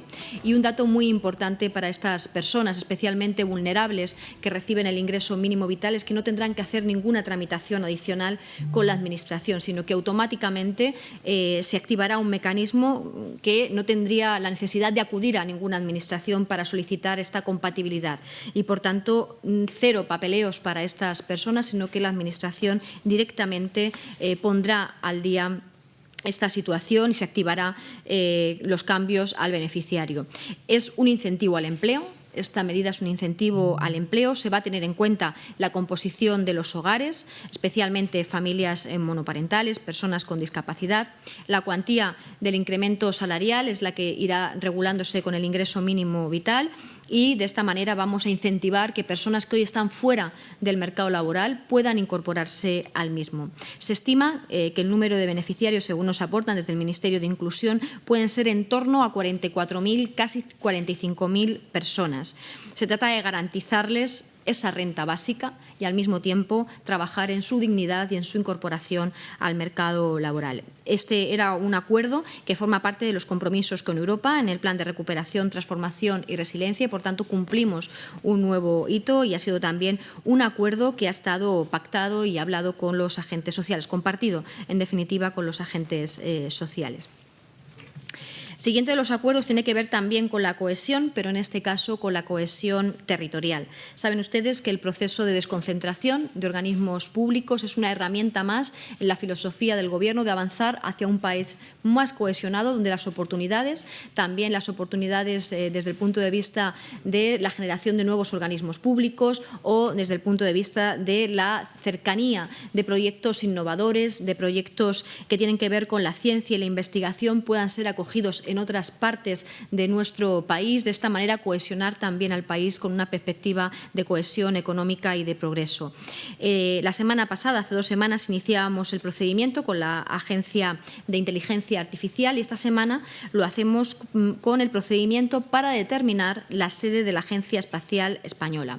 Esta es una agencia que se contempla en la Ley de Ciencia, recientemente aprobada por el Congreso de los Diputados, que lo que hace es que se suma, que se incorpora al procedimiento que el pasado mes de marzo aprobó también el Consejo de Ministros, en un procedimiento donde lo que es una voluntad de este Gobierno, el cohesionar territorialmente al país con la creación de estos organismos autónomos en distintas partes de España, compartir este país, hacerlo mejor, pues se dota de un procedimiento más transparente, abierto, competitivo, deliberativo también finalmente en el seno del Consejo de Ministros.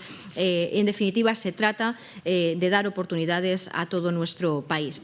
Esta agencia, además... En referencia justo a lo que indicaba, ese centro que sabíamos que no iba a ser en Madrid, ayer las declaraciones de Diana Morant, que es la ministra de Ciencia e Innovación, no nos terminaban de dejar sorprendidos.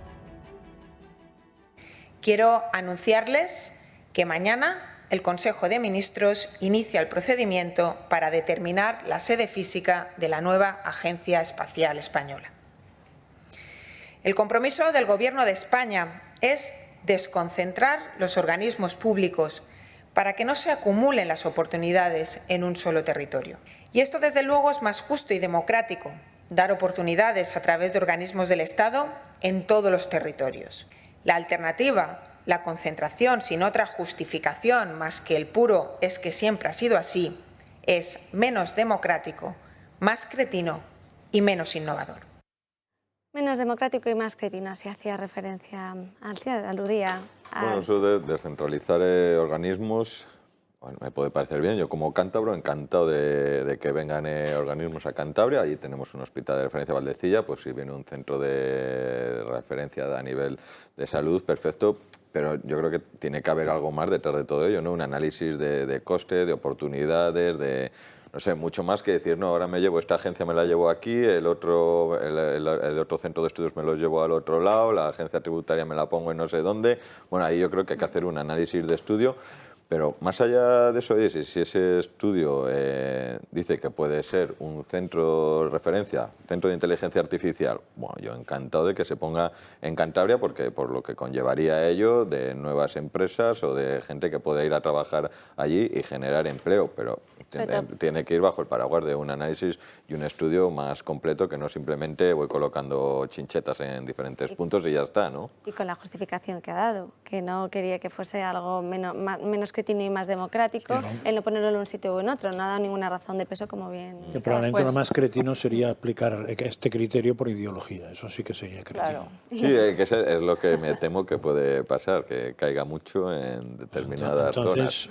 El criterio, yo creo que, claro, el criterio es el que siempre adopta el Gobierno, el criterio de la arbitrariedad y la discrecionalidad en función de sus intereses. Y como precisamente en este caso, a lo mejor, claro, la Comunidad de Madrid, ya vamos a los reinos de taifas, la Comunidad de Madrid, bueno, pues está gobernada por el Partido Popular, pues precisamente a ellos no les interesará o no querrán que se quede en Madrid. Pero yo creo que todo esto siempre tiene que atender, como acaban de decir los compañeros, que efectivamente tiene que atender a criterios técnicos, a criterios de oportunidad, a criterios económicos, a criterios de, bueno, la posibilidad quizás que en una zona más deprimida esto pueda atraer inversión, riqueza, generar puestos de trabajo y demás. Y en cuanto a, por ejemplo, Castilla-La Mancha, bueno, pues sabemos que Castilla-La Mancha es una zona con una gran superficie y que tiene una escasa población y que necesitamos, bueno, pues inversión, ¿no? Allí, por ejemplo, tenemos el Hospital Nacional de Parapléjicos en Toledo. Es un hospital nacional. Bueno, y de alguna manera no es que sea, pero en fin, pues eso, acude mucha gente de toda España y es un centro nacional. ¿Y por qué se ubicó en Toledo? Pues precisamente porque Toledo está en el centro de España y yo creo que es equidistante con el resto de los puntos de España. Es lógico, ¿no? Si hay un solo Hospital Nacional de Parapléjicos para toda España, pues lo más lógico no que no esté en un extremo, sino que sea equidistante con prácticamente los puntos más alejados de la península, ¿no? Y por otro lado, lo del siempre ha sido así, yo os puedo contar de manera, bueno, anecdótica no, porque esto se repite, pero en una institución como el Congreso de los Diputados, donde yo entendía que estamos hablando de una institución democrática por excelencia, no. Allí yo he estado, por ejemplo, en comisiones, en la Comisión de Presupuestos, concretamente recuerdo que el año pasado, bueno, pues cuando se solicitan las comparecencias para que vayan personas, altos funcionarios, secretarios de Estado, pues a contar un poco lo que son los presupuestos de sus ministerios y demás, o distintas personalidades, pues bueno, pues nosotros pedimos la comparecencia de ciertos cargos que entendemos que pueden venir a dar su opinión o, bueno, pues a mostrar un poco las políticas. Y nos dicen, no, es que esa persona por ese cargo no puede venir. ¿Y por qué? Ah, porque como nunca ha venido...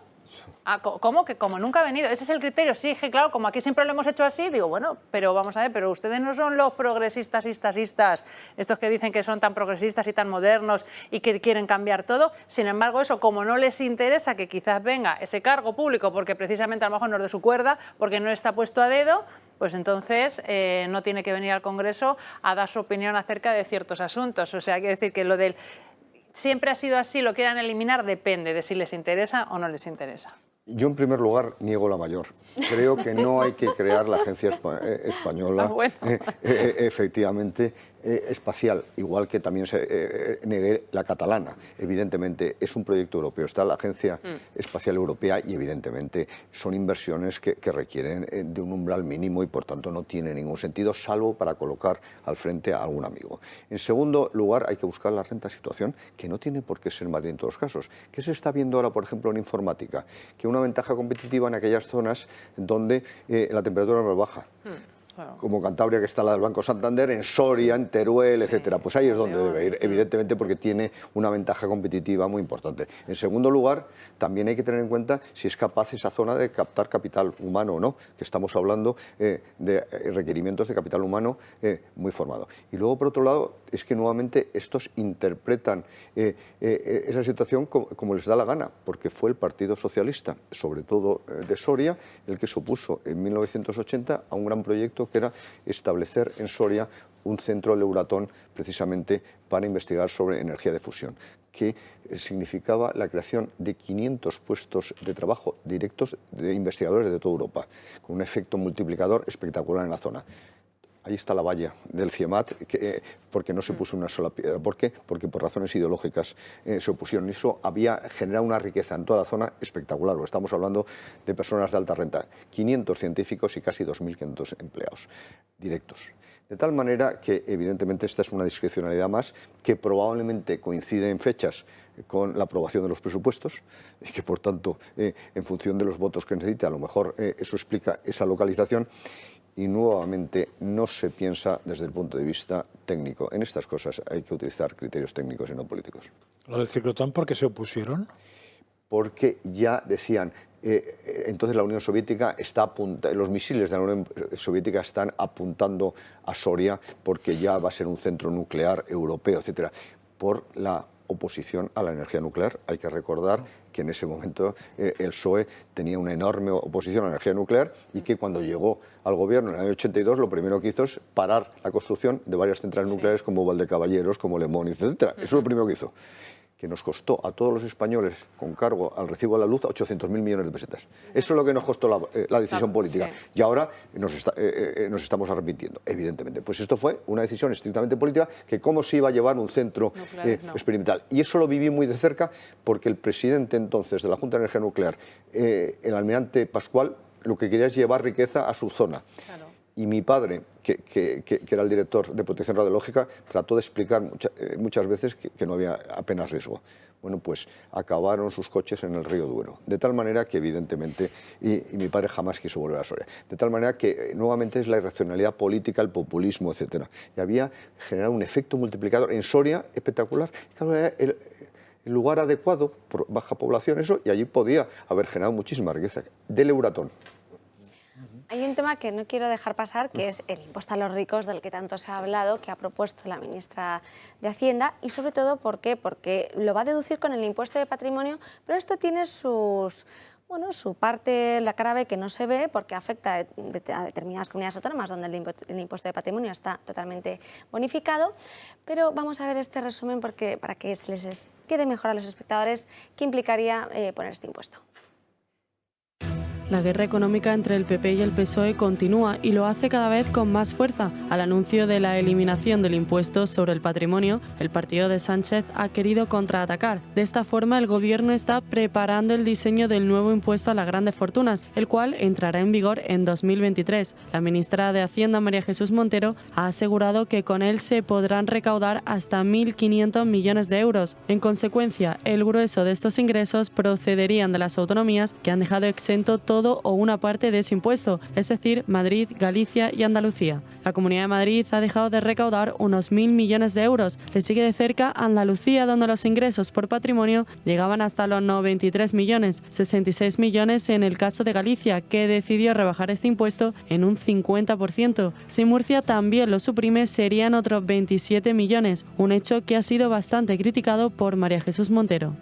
La clase media de nuestro país es la que proporcionalmente mayor contribuye al sostenimiento del estado del bienestar y por tanto tenemos que ser capaces de pedirle un mayor esfuerzo, una mayor aportación a los que tienen más capacidad económica.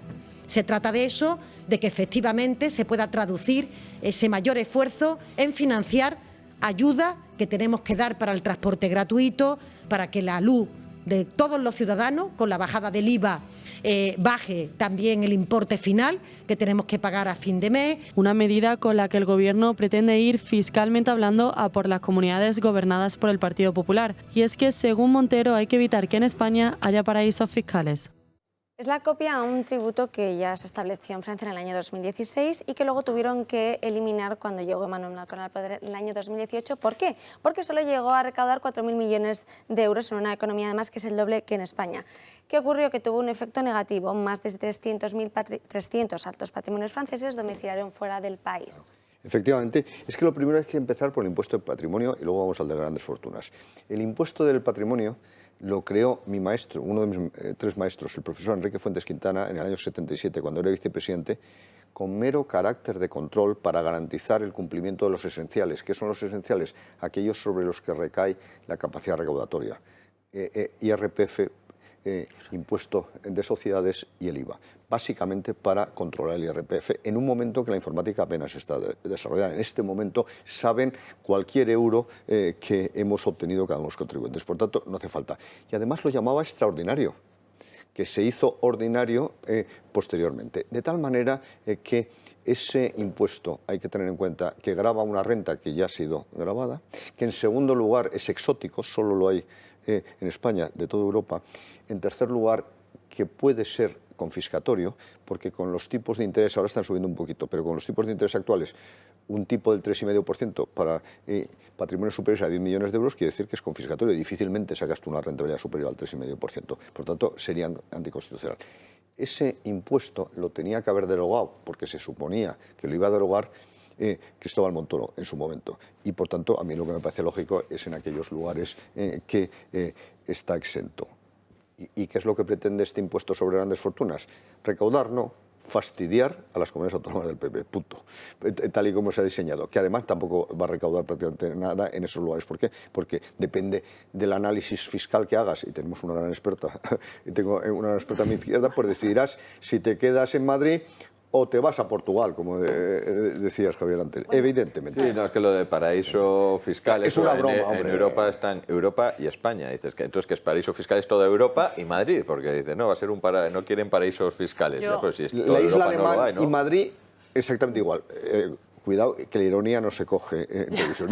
Yo haría una puntualización. Yo creo que prácticamente los paraísos fiscales no existen. Existen los infiernos fiscales. Y en España tenemos uno.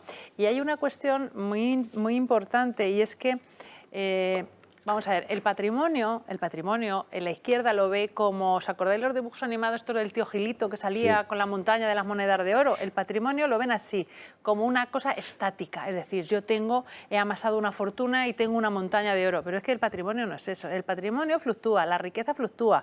Igual que se crea y se destruye.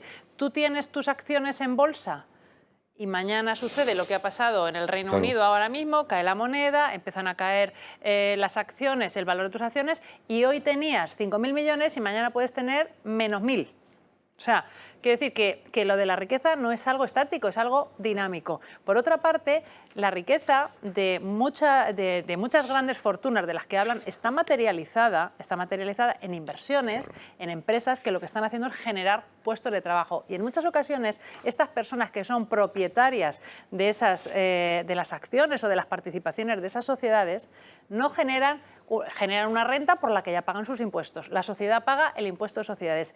Y yo, por el mero hecho de tener una sociedad, ahora mismo hay una serie de exenciones, pero ya veremos en este impuesto que se va a poner a las grandes fortunas, porque precisamente en el impuesto del patrimonio, las acciones de empresas que efectivamente tienen actividades económicas reales, que generan empleo, que generan riqueza, esas están exentas. Ya veremos, porque en el de las grandes fortunas me da la sensación que no va a ser así, sino que va a tributar absolutamente hasta el último céntimo. Por tanto, si yo lo que voy a hacer es precisamente a esas personas que ya están pagando por su renta, les voy a exigir un impuesto adicional por el mero hecho de ser propietarios de una empresa que genera empleo y que está ya pagando sus impuestos, lo único que van a conseguir es que yo descapitalice la empresa, porque si yo no genero renta suficiente como para hacer frente a ese impuesto, ¿qué tengo que hacer? Cobrar dividendos de la empresa para poder pagar el impuesto por ser propietario. Y al final lo que hago es extraer recursos de esa empresa. ¿Y me va a compensar seguir manteniendo la empresa? Pues no lo sé, porque si extraigo recursos no puedo invertir, no puedo crecer, no puedo crear empleo, y esto es una espiral negativa y un círculo vicioso, que es lo que pretende Podemos. Es decir, a todas las empresas, además, todas las empresas que crecen en España, a la mayoría de las empresas les da miedo crecer, porque todo es subir un peldaño de dificultad. Más trabajadores, más obligación, me supone más obligaciones, facturo más, me penalizan. En lugar de, no te digo premiar, pero sí incentivar que las empresas puedan crecer, que tengan más músculos financieros, que puedan ser más fuertes, que puedan ofrecer mejores condiciones de trabajo, que puedan competir en el mercado exterior. En vez de eso, aquí lo que hacemos es, lo que he dicho antes, a los ricos o a personas emprendedoras y que han generado un patrimonio, tratar de hundirlos y hacerlos pobres, y a los pobres no sacarlos de ahí. Francas.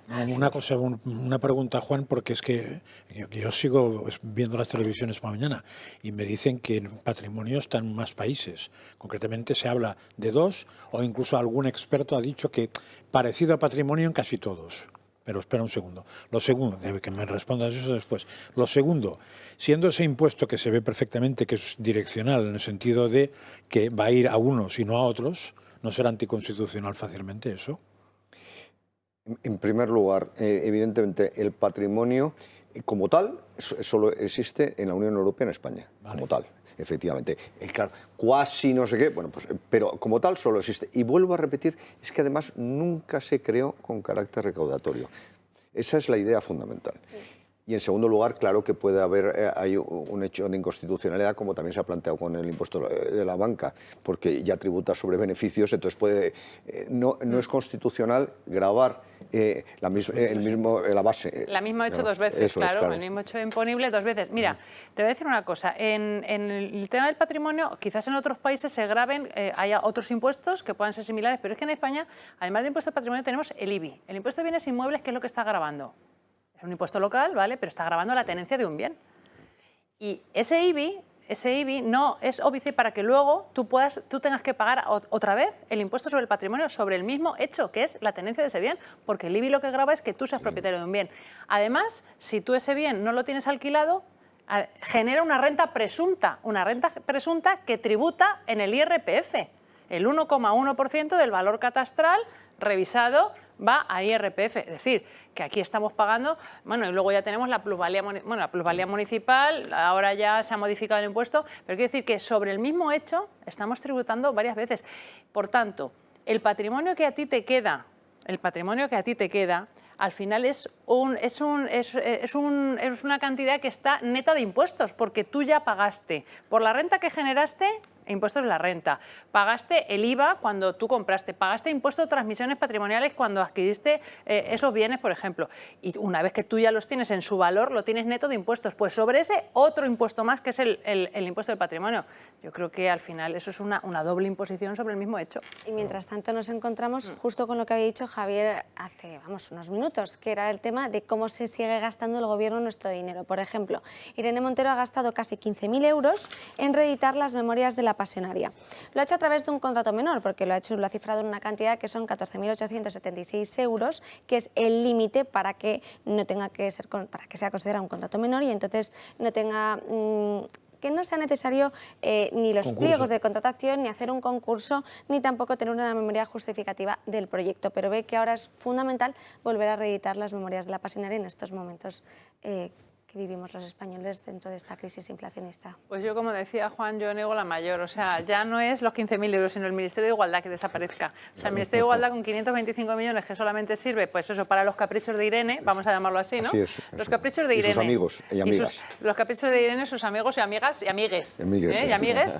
Efectivamente, pues si ella, oye, yo respeto que ella admirase a la pasionaria, una persona que dijo que había que meter en la cárcel a todos los empresarios y a toda la oposición, ¿no? Si eso es lo que a ella le parece demócrata, bueno, pues que sus caprichos se los pague ella de su bolsillo y no del bolsillo de los españoles, con lo cual, y además me parece de vergüenza que utilice esa figura, ¿no?, del contrato menor precisamente pues para escapar de cualquier memoria económica, licitación, pedir varios presupuestos, en fin, pero bueno, que es lo que caracteriza precisamente a este gobierno, ¿no?, la falta de transparencia, o sea que van en la misma línea. Otra de las cuestiones que azota a Podemos justamente ha sido que la Unidad de Delincuencia de Economía y Fiscal tiene en el punto de mira otra vez a Podemos, pero nos lo va a contar mejor Jorge Prieto. Sí, Ana, Podemos a punto de entrar en la lista Forbes de corrupción. La UDEF solicitó al juez de la Audiencia Nacional, Manuel García Castellón, rastrear las cuentas bancarias de Monedero y Vescansa, los cofundadores del Partido Morado. Una petición que se añade a la investigación a Podemos por financiación ilegal, algo que se ha llevado a cabo gracias a las revelaciones del Pollo Carvajal. La policía pidió los datos de sus cuentas bancarias entre los años 2011 y 2018, momento en el que presuntamente recibieron dinero de la narcodictadura venezolana.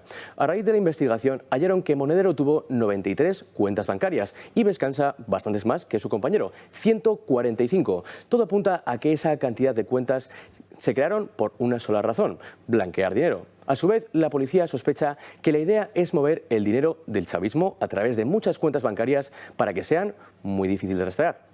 Muchísimas gracias, Jorge. También hablar de Jorge Lago, que justo ha salido esta semana. Había cobrado 142.000 euros del chavismo también y tiene 18 cuentas corrientes con al menos 1 millón de euros en total.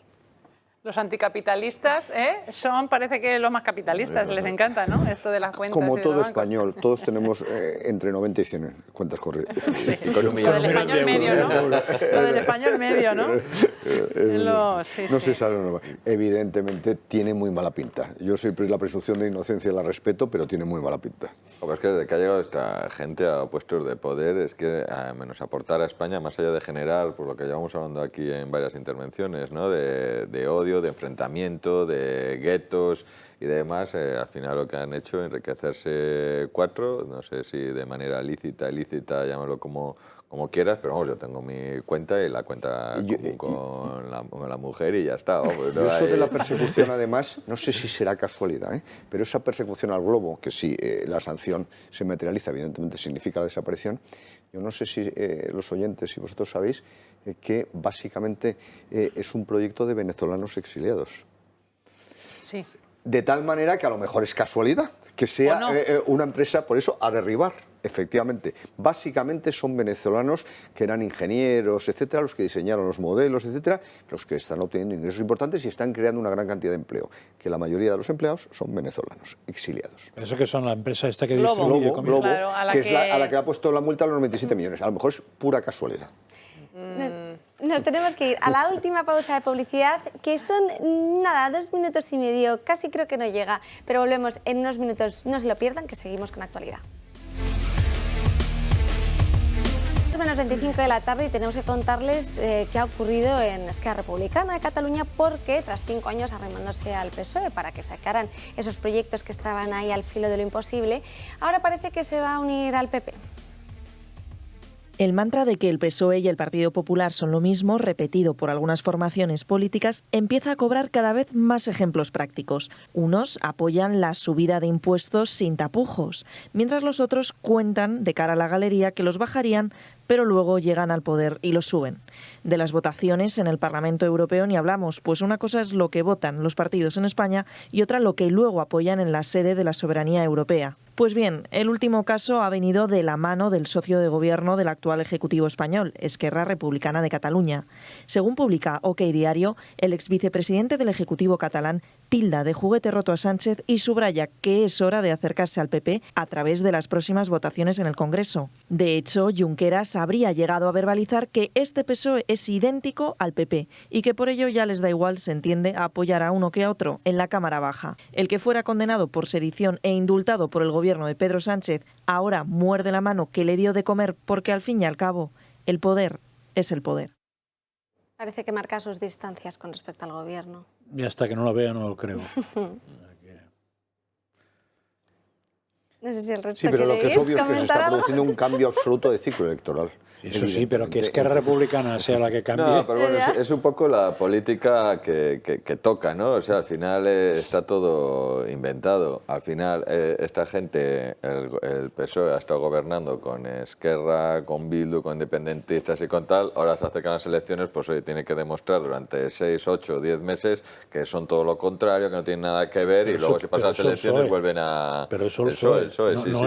ellos. No, No ya- Esquerra. Sí, pero bueno, que entre ellos van a tener que demostrarlo, pero bueno, ¿qué pasa? En Cantabria llevan Revilla lleva allí de los 20 últimos años, 16 gobernando, en coalición con el PSOE, ahora falta un año, pues ahora empiezan a votar en contra el uno del otro, tal, o sea, menos de un año, Sí. quedan 8 meses para como que cada uno no tiene nada que ver con el otro, o sea, y eso está así inventado. Ese teatro es habitual, yo creo que es poco eficaz, porque la gente no es tonta, No, sí, pero se- es un se teatro sabe, pero habitual. está- Pero eso es está una así. cosa, y la otra cosa es que Esquerra decida que su nuevo socio va a ser el PP. Eso se Bueno, lo puede entiendo que creer tenga- alguien, entiendo que tenga pero que los haber- que hemos vivido en la zona decimos que lo veré cuando lo vea, me lo creeré. Mientras tanto, vamos, ni... Puede ser que esto lo haga para sembrar un poquito de celos, ¿no?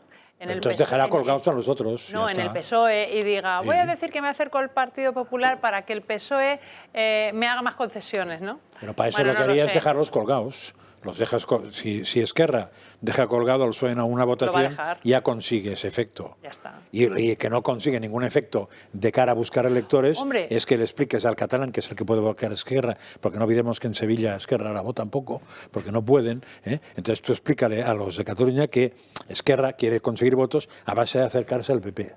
Explícaselo, De todas- a ver si lo entiende alguien. Probablemente no entiende ni siquiera el que lo ha pensado. De todas formas, cuando Esquerra Republicana dice que el PSOE y el PP o que se parecen, no sabemos en qué está pensando. Quizás a lo mejor no está pensando en las cuestiones económicas, porque en principio son programas totalmente distintos, pero en otras cuestiones ya Pues- sabemos que el Partido Popular ha comulgado con ruedas de molino y no ha derogado absolutamente nada de las leyes de izquierda que lo hizo Mariano Rajoy. Entonces, no sé está si pensando en eso, ¿es? Bueno, yo no sé en lo que está pensando Esquerra, ni me importa en lo que piense, pero quizás cuando habla de que se parecen, está hablando un poco la Agenda 2030, adheridas a Agenda 2030, la ley de memoria histórica, sus leyes ideológicas y tal, que no ha sido capaz de derogarlas. Está pensando en que la venta que se hace en Cataluña es, cuando le ganan las elecciones, siempre es la misma, que unos somos los de casa y otros son los de fuera. Y los de fuera son el PSOE, a pesar de que ahí está el PSC, y son el PP, a pesar de que ahí esté lo que quieras. Entonces tienes que vender la imagen de que siempre al final los de Madrid, entre comillas, nos van a dar por saco. Esto es lo que se vende cuando se acercan elecciones. No lo otro, que es muy sofisticado para una mentalidad de Esquerra. Usted está ahora mismo en rueda de prensa al Congreso de los Diputados, Iván Espinosa de los Monteros, hablando de que los militares se juegan la vida por nosotros y que el Gobierno debería destinar esta ayuda a aquellos que nos defienden. Una familia de 5, 100 euros. 100 euros para que el señor Sánchez se pueda hacer una foto con Bill Gates, puede tener coches oficiales y pueden tener un ministerio de igualdad. ¿Qué les parece? Ustedes si van por la calle, les atracan y les quitan 100 euros, ¿qué tal les sienta? A mí me sienta mal. Esto es un atraco. Esto es un atraco de 100 euros a cada familia española. Como mínimo es una broma de muy mal gusto y es una fórmula de desprecio a españoles que lo están pasando realmente mal en esta crisis. En este momento en el que el Gobierno nos avisa que se avecina un invierno muy duro. Estamos de acuerdo, las políticas climáticas de este Gobierno, los anteriores, nos condenan a un invierno muy difícil en materia energética. Las políticas de este Gobierno nos condenan a una inflación de 2 dígitos, que esta semana vamos a ver cómo se consolida con el dato adelantado de IPC que vamos a ver mañana o pasado mañana. Mientras hay personas verdaderamente en situación vulnerable, personas dependientes, que no reciben ninguna ayuda del Estado en España. Y resulta que el señor Sánchez, con el dinero de todos ustedes, con el dinero de todos los españoles, se dedica a regalar 130 millones de euros para aparecer en la foto con los multimillonarios. Mire, yo, que llevo siguiendo unos cuantos años a Bill Gates, sé que hace algunas cosas que no están mal, hay otras cosas que me gustan menos. Ha hecho cosas que están bien, como pedir a otros millonarios que donen su dinero, y la gente está perfectamente legitimada para donar su dinero para lo que ellos quieran. Lo mismo que lo hace el propio Bill Gates. Su dinero, el que ha ganado él, lo dona a lo que quiere, incluso a causas que a mí no me gustan, no tengo nada que añadir a eso. Pero Pedro Sánchez está gastándose su dinero, el de los españoles, el suyo, señores, en aparecer en esa misma foto. Por supuesto que hay que ser solidarios con las personas y con los países más desfavorecidos, claro que sí. Pero en este momento, en este contexto, el momento tan difícil que están pasando tantos españoles y el que se nos avecina, como digo, según dice este Gobierno, y estamos de acuerdo, nos parece que no tiene ningún sentido. En Vox creemos que esto es absolutamente innecesario y, como digo, insultante. Por eso le hemos preguntado al Gobierno por qué motivo no ha empleado ese dinero para aliviar la situación de los trabajadores españoles. Si exigirá el Ejecutivo de Sánchez alguna justificación sobre el destino, finalidad y resultados obtenidos de dichas cantidades, o, como nos tememos, simplemente lo donará y no le hará ningún seguimiento. Y muy importante, si se ha molestado, si quieren averiguar si existen en España fundaciones dedicadas a causas tan nobles como es la lucha contra el SIDA, contra la malaria o la tuberculosis. ¿Por qué no realiza una contribución de semejantes características a través de fundaciones españolas? Probablemente porque no se podría hacer la foto en Estados Unidos con Bill Gates, que, como digo, es lo que se trata. Lo decíamos la semana pasada y lo repetimos hoy. Este Gobierno lo único que puede hacer por los españoles. Solidaridad, pero desde el propio Gobierno con su dinero, creo que nos ha quedado bastante claro, Javier. No, quería simplemente contestar un segundo a Inés, de que dice que el PSOE y el PP son los mismos con Esquerra. Yo no lo he dicho eso, lo ha dicho Esquerra. Vamos, lo ha dicho Esquerra cuando lo ha participado. Bueno, respecto, en caso, además ponemos el caso de Esquerra y de Junqueras, sí. El PP en su momento aplicó el 155, Junqueras acabó la cárcel y el PSOE le ha indultado y le ha sacado de la cárcel. O sea que hay bastante diferencia entre uno que mete a la cárcel y otro que indulta y saca de la cárcel. Pongo ese ejemplo muy básico, pero no tiene nada que ver el PSOE con el PP en cuanto al tratamiento del independentismo. Un matiz, lo que pasa es que sería para Iván y no me va a escuchar. Se lo digo yo si quieres. Díselo, porque ayer me dijeron aquí. Cuando yo hablé de los 100 y pico millones, me dijeron que ya van 500. Eso parece. Esta es la última aportación. Porque le hemos hecho varias. Hubo 300 y pico millones. Yo pensé que no, que era la misma, como Pedro Sánchez nunca paga. Yo pensé que era la misma que iba diciendo lo mismo. Pues entonces 500 no es lo mismo, porque pica mucho más. En la próxima rueda de prensa lo vamos a mencionar. mencionar el matiz, ¿eh? Es importante. Que es un matiz. Otro de los temas que tenemos que tratar es el caso de Mónica Oltra, porque ayer se conocían 2 imputados más, que era su otro exmarido, Miquel Real, y Francesc Gamero. Nuevos imputados en el caso Oltra. Tras la declaración de la expresidenta valenciana del pasado lunes, el juez llama a declarar a 2 nuevos imputados, Francesc Gamero, por aquel entonces subsecretario de Vicepresidencia, y Miquel Real, actual jefe de gabinete de Aitana Mas, sustituta de Oltra, y ex primer marido del antiguo vicepresidente, por encubrir al segundo en el caso de la menor. El magistrado ha resuelto que es necesario oír a estas 2 personas al objeto de tratar de esclarecer su participación de los hechos, cuando Mónica Oltra se enteró de lo sucedido por parte de su entonces segundo marido, Luis Eduardo Ramírez, encargó al primero recabar información al respecto. No hay día previsto para la declaración de Miquel Real. El juez ordena que se señale a la mayor brevedad. Sin embargo, la resolución no es firme y cabe contra ella un recurso de reforma que se tendrá que interponer en el plazo de 3 días o uno de apelación en un máximo de 5, es decir, antes de que acabe la semana. En total, sumados estos 2, son ya 16 los imputados en el caso, de los cuales hay 2 exmaridos de Oltra, uno acusado, el otro imputado, y todos ellos altos cargos de la Generalidad Valenciana. Francesc Gamero en el año 2019 fue designado secretario autonómico de Hacienda y ahora quien le tocaría destituirle sería o bien dentro del, bueno, porque además tiene especial relevancia en el gobierno de Ximo Puig, o bien a Ximo Puig y además también a Arcadi España, que Arcadi España es también un político socialista de la mano de Ximo Puig, citado como que a lo mejor es citado en las elecciones para dar un nuevo paso, pero eso lo veremos durante los próximos meses. Bueno, estas eran las últimas actualizaciones y luego hoy también salía como la víctima pedía y solicitaba esa citación de los policías que la esposaron cuando fue al juicio. De hecho, indicaba también, reclamaba un informe a la Abogacía de la Generalidad sobre por qué no se personó en la causa contra el educador. Bueno, todo es aclarante, pero esto último es inaudito, que la víctima fuera esposada al juicio hasta que se dio cuenta la jueza, creo que no la jueza, hombre, es abracalabrante. Iba de testigo, ¿eh? Sí. Nos lo contó aquí. Claro. Esposada. Sí, nos lo contó que la esposaron a ir de testigo a un juicio. Sí, nos contó eso. Que es un caso único, prácticamente, salvo alguien que salga de prisión, etcétera. Claro. Que era víctima, además, claro. Claro, era víctima. Siendo la víctima que vaya esposada, eso es, dice, la realidad siempre supera la ficción, ¿no? Eso es. Y que lo de Estado de Derecho, pues se tambalea en muchos. Y lo de que el tema vaya entre maridos también tiene su gracia, ¿eh? Voy a poner una cuestión sobre la mesa.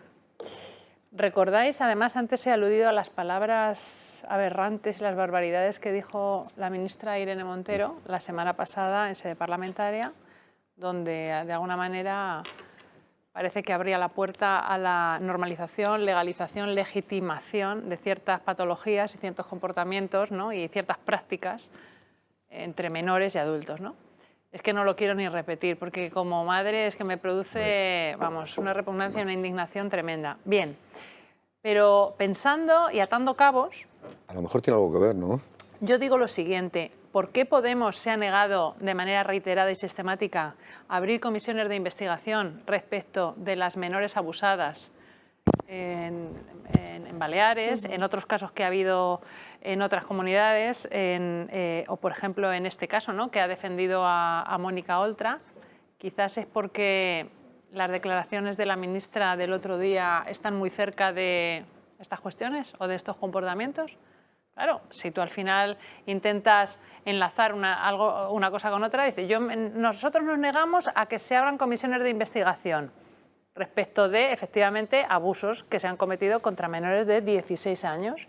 Y por otro lado dices que los menores, según ella, los menores, independientemente de la edad que tengan, porque no hizo ninguna precisión, pueden tener relaciones con quien les dé la gana, pues quizá que es que a lo mejor están aceptando antes de manera encubierta y ahora explícitamente estas cuestiones, ¿no?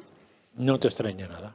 Bueno, no me extraña, pero me parece tan grave, me parece tan grave, pero que al final encontramos esa esa concordancia, ¿no?, entre unas actitudes y luego unas palabras que la ministra dice en el Congreso, ¿no? Esa negativa y luego esa afirmación. A mí hay gente que cuando he puesto las palabras de la chica esta de Montero, me han dicho, es que no quería decir eso. No, no. Yo digo, yo no sé lo que quería decir, yo sé lo que dijo. O sea, Justo. lo que quería Pero decir no tendrá que ser ella que me lo explique, pero yo sé exactamente lo que dijo. A decir que no quería por decir eso, como Claro. cuando le han preguntado, Podía haberse lo único que ha retractado. hecho es decir que a la prensa de extrema derecha la ha atacado y tal, eso no quiere decir que no quisiera decir lo que dijo, No. quiere decir otra cosa. Con lo cual, hasta que no diga lo contrario, hay que suponer que piensa eso. Aparte de eso, si uno analiza el comportamiento de no uno, sino bastantes intelectuales europeos, fundamentalmente franceses de izquierdas, verá que el comportamiento con niñas pequeñitas y niños era un comportamiento sexual habitual. Y si uno además rasca un poco más y se entera de que hay un cierto movimiento de base para que esto no sea tan mal visto o cada vez mejor visto, entonces lo que ha dicho Inés se parece bastante a un futurible probable. ¿Queréis que pasemos a la sección de Crónicas de Manicomio? Que ayer Más no manicomio. pude- más manicomio, una más. Que ayer no pude- Esto era lo normal, esto es lo normal. Ayer no pude darla, pero sí que les dije a los espectadores que íbamos a hablar de Juan Ramón Santiago Hernández porque lo han dado por muerto en Alicante. Un discapacitado de 81 años que ya ha sufrido 2 infartos, es diabético y necesita una silla de ruedas para desplazarse. Juan Ramón tiene una discapacidad reconocida del 86% y fue dado por muerto por la Administración el pasado 8 de septiembre. Pero no se han dado cuenta hasta esta semana, cuando intentó sacar los medicamentos que tiene prescritos por su diabetes y sus problemas cardíacos y no se los pudieron facilitar en la farmacia. Un error cuyo origen desconoce, pero desde que descubrió que figura oficialmente como fallecido, ha intentado solucionar. Porque además de las medicinas que necesita, teme que no vaya a cobrar esta próxima semana los 660 euros que recibe mensualmente de la pensión no contributiva y de la ayuda de dependencia.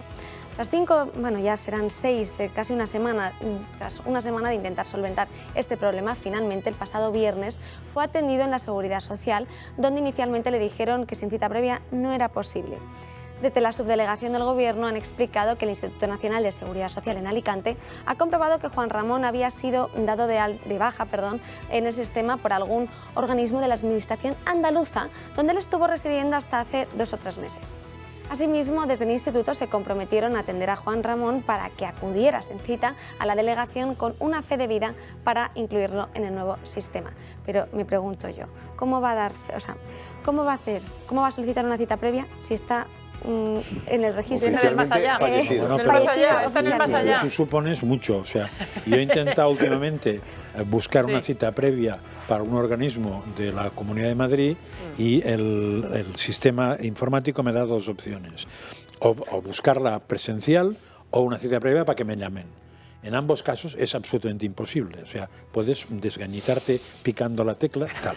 Cuando vas yo he ido al sitio he ido para decir, oiga, que no puedo conseguir la cita previa. Me han dicho, no se preocupe, que hay un truco. Porque claro, damos la cita previa para un día, para 24 horas, se llena enseguida. Sí. Pero si usted a las 12:01 de la noche claro. pide, verá cómo le sale el día siguiente. por aquí. ¿Ah, sí? O sea, ni a las 12:01, ni a las 12:02, ni a las 12:03 del lunes, ni del martes, ni del miércoles. O sea, que lo de la cita previa quiere decir que te aspen.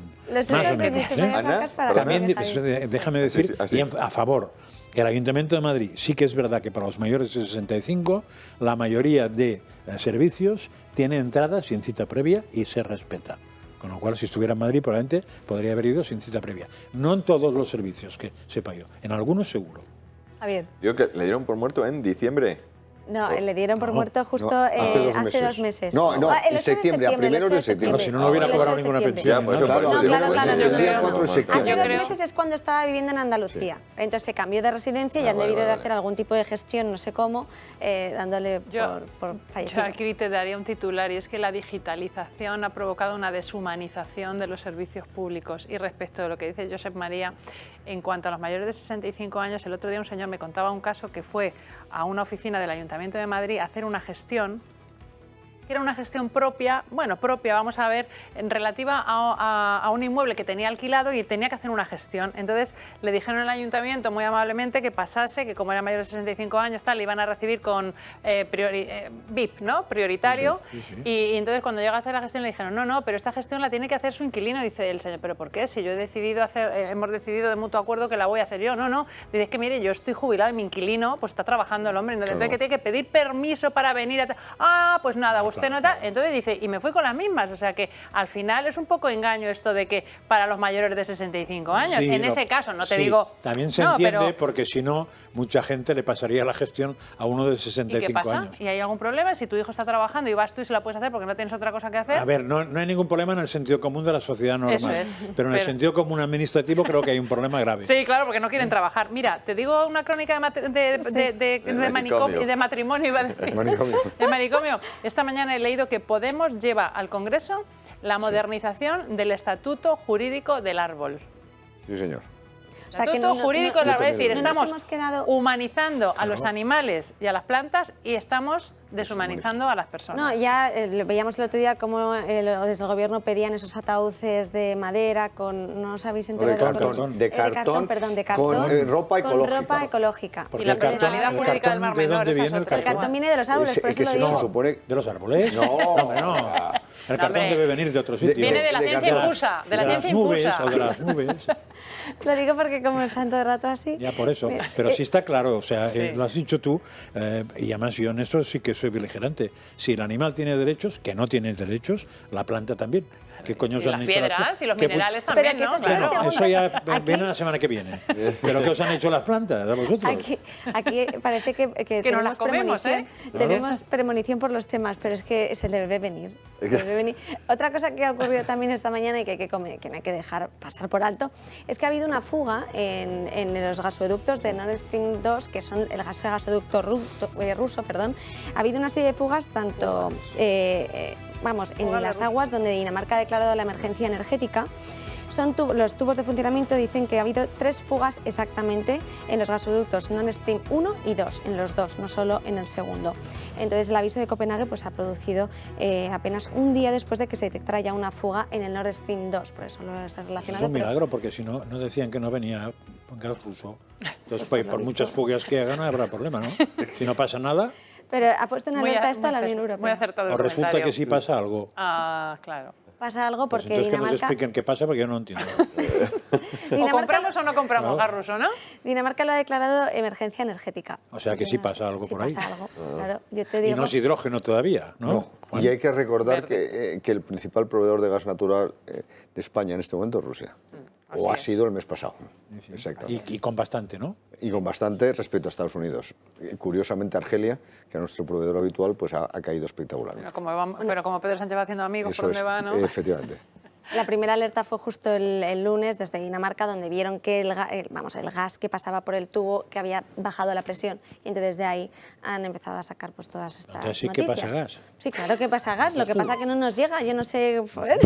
¿Tú sabes de eso? ¿No? Decían que no. Uno estaba cerrado y el otro no pasaba casi nada. Eso parecía. Que habían bajado la presión. Es verdad que durante 3 días, no sé si luego lo habían recuperado. No, pero habían prorrogado, ¿no? Los 3 días después dijeron que no tenía que ver con los 3 días, sino que tenía que ver con las sanciones. Es casi tan transparente, yo digo la información que tan tiene transparente como la información gubernamental. Es lo mismo, pues otra noticia que he leído en relación a la cuestión energética es que Francia, claro, lo que está promoviendo es dejar los puntos de recarga para los coches eléctricos que no se utilicen. Sí, es verdad. Que no se utilicen puntos de carga, y te están subvencionando el coche eléctrico. Es decir, te obligan a dejar el de combustible fósil, te incentivan que compres el coche eléctrico y ya te dicen que para el ahorro energético no puedes cargar el coche eléctrico. Entonces, al final te están condenando a que vayas en burro. Bueno, no, tampoco, porque contamina en bicicleta o corriendo, no sé. Sí, pero lo del coche eléctrico, la gente puede ser que se arrepientan durante una temporada larga, ¿eh? Sí, porque además en Francia lo han... Es uno de los países que más había apostado por esa transición ecológica hacia el coche eléctrico, energética, ecológica y al final... Porque su energía eléctrica la produce en un 78% sus centrales nucleares. Y lo que va a hacer es limitar su carga, porque como mucho de ese gas venía de Y sabemos que por mucho que cargues no puedes correr mucho, o sea, no de velocidad, sino autonomía, de kilómetros. en autonomía, con lo cual puedes tener 200, 300 kilómetros. Reducida. Si te dejan cargar menos, puedes menos. El de mi mujer menos. O sea, que igual para ir de casa a la tienda sí sirve. Sí, más o menos. O Y que no esté muy lejos, ¿eh? O de casa a la recarga y de la recarga a casa. Aquí en España, por ejemplo, solo tenemos 5.000 puntos de carga. Pero bueno, esa es las últimas noticias de actualidad, porque nos tenemos que ir, nos hemos quedado sin tiempo, pero mañana a las 12 dando caña, como siempre. Esta tarde la redacción abierta con Xavier Orcajo y el gato al agua con Javier Esparza. No se lo pierdan, mañana traemos más actualidad para aquellos del Club de Amigos que también estén con nosotros. Que pasen un muy buen día.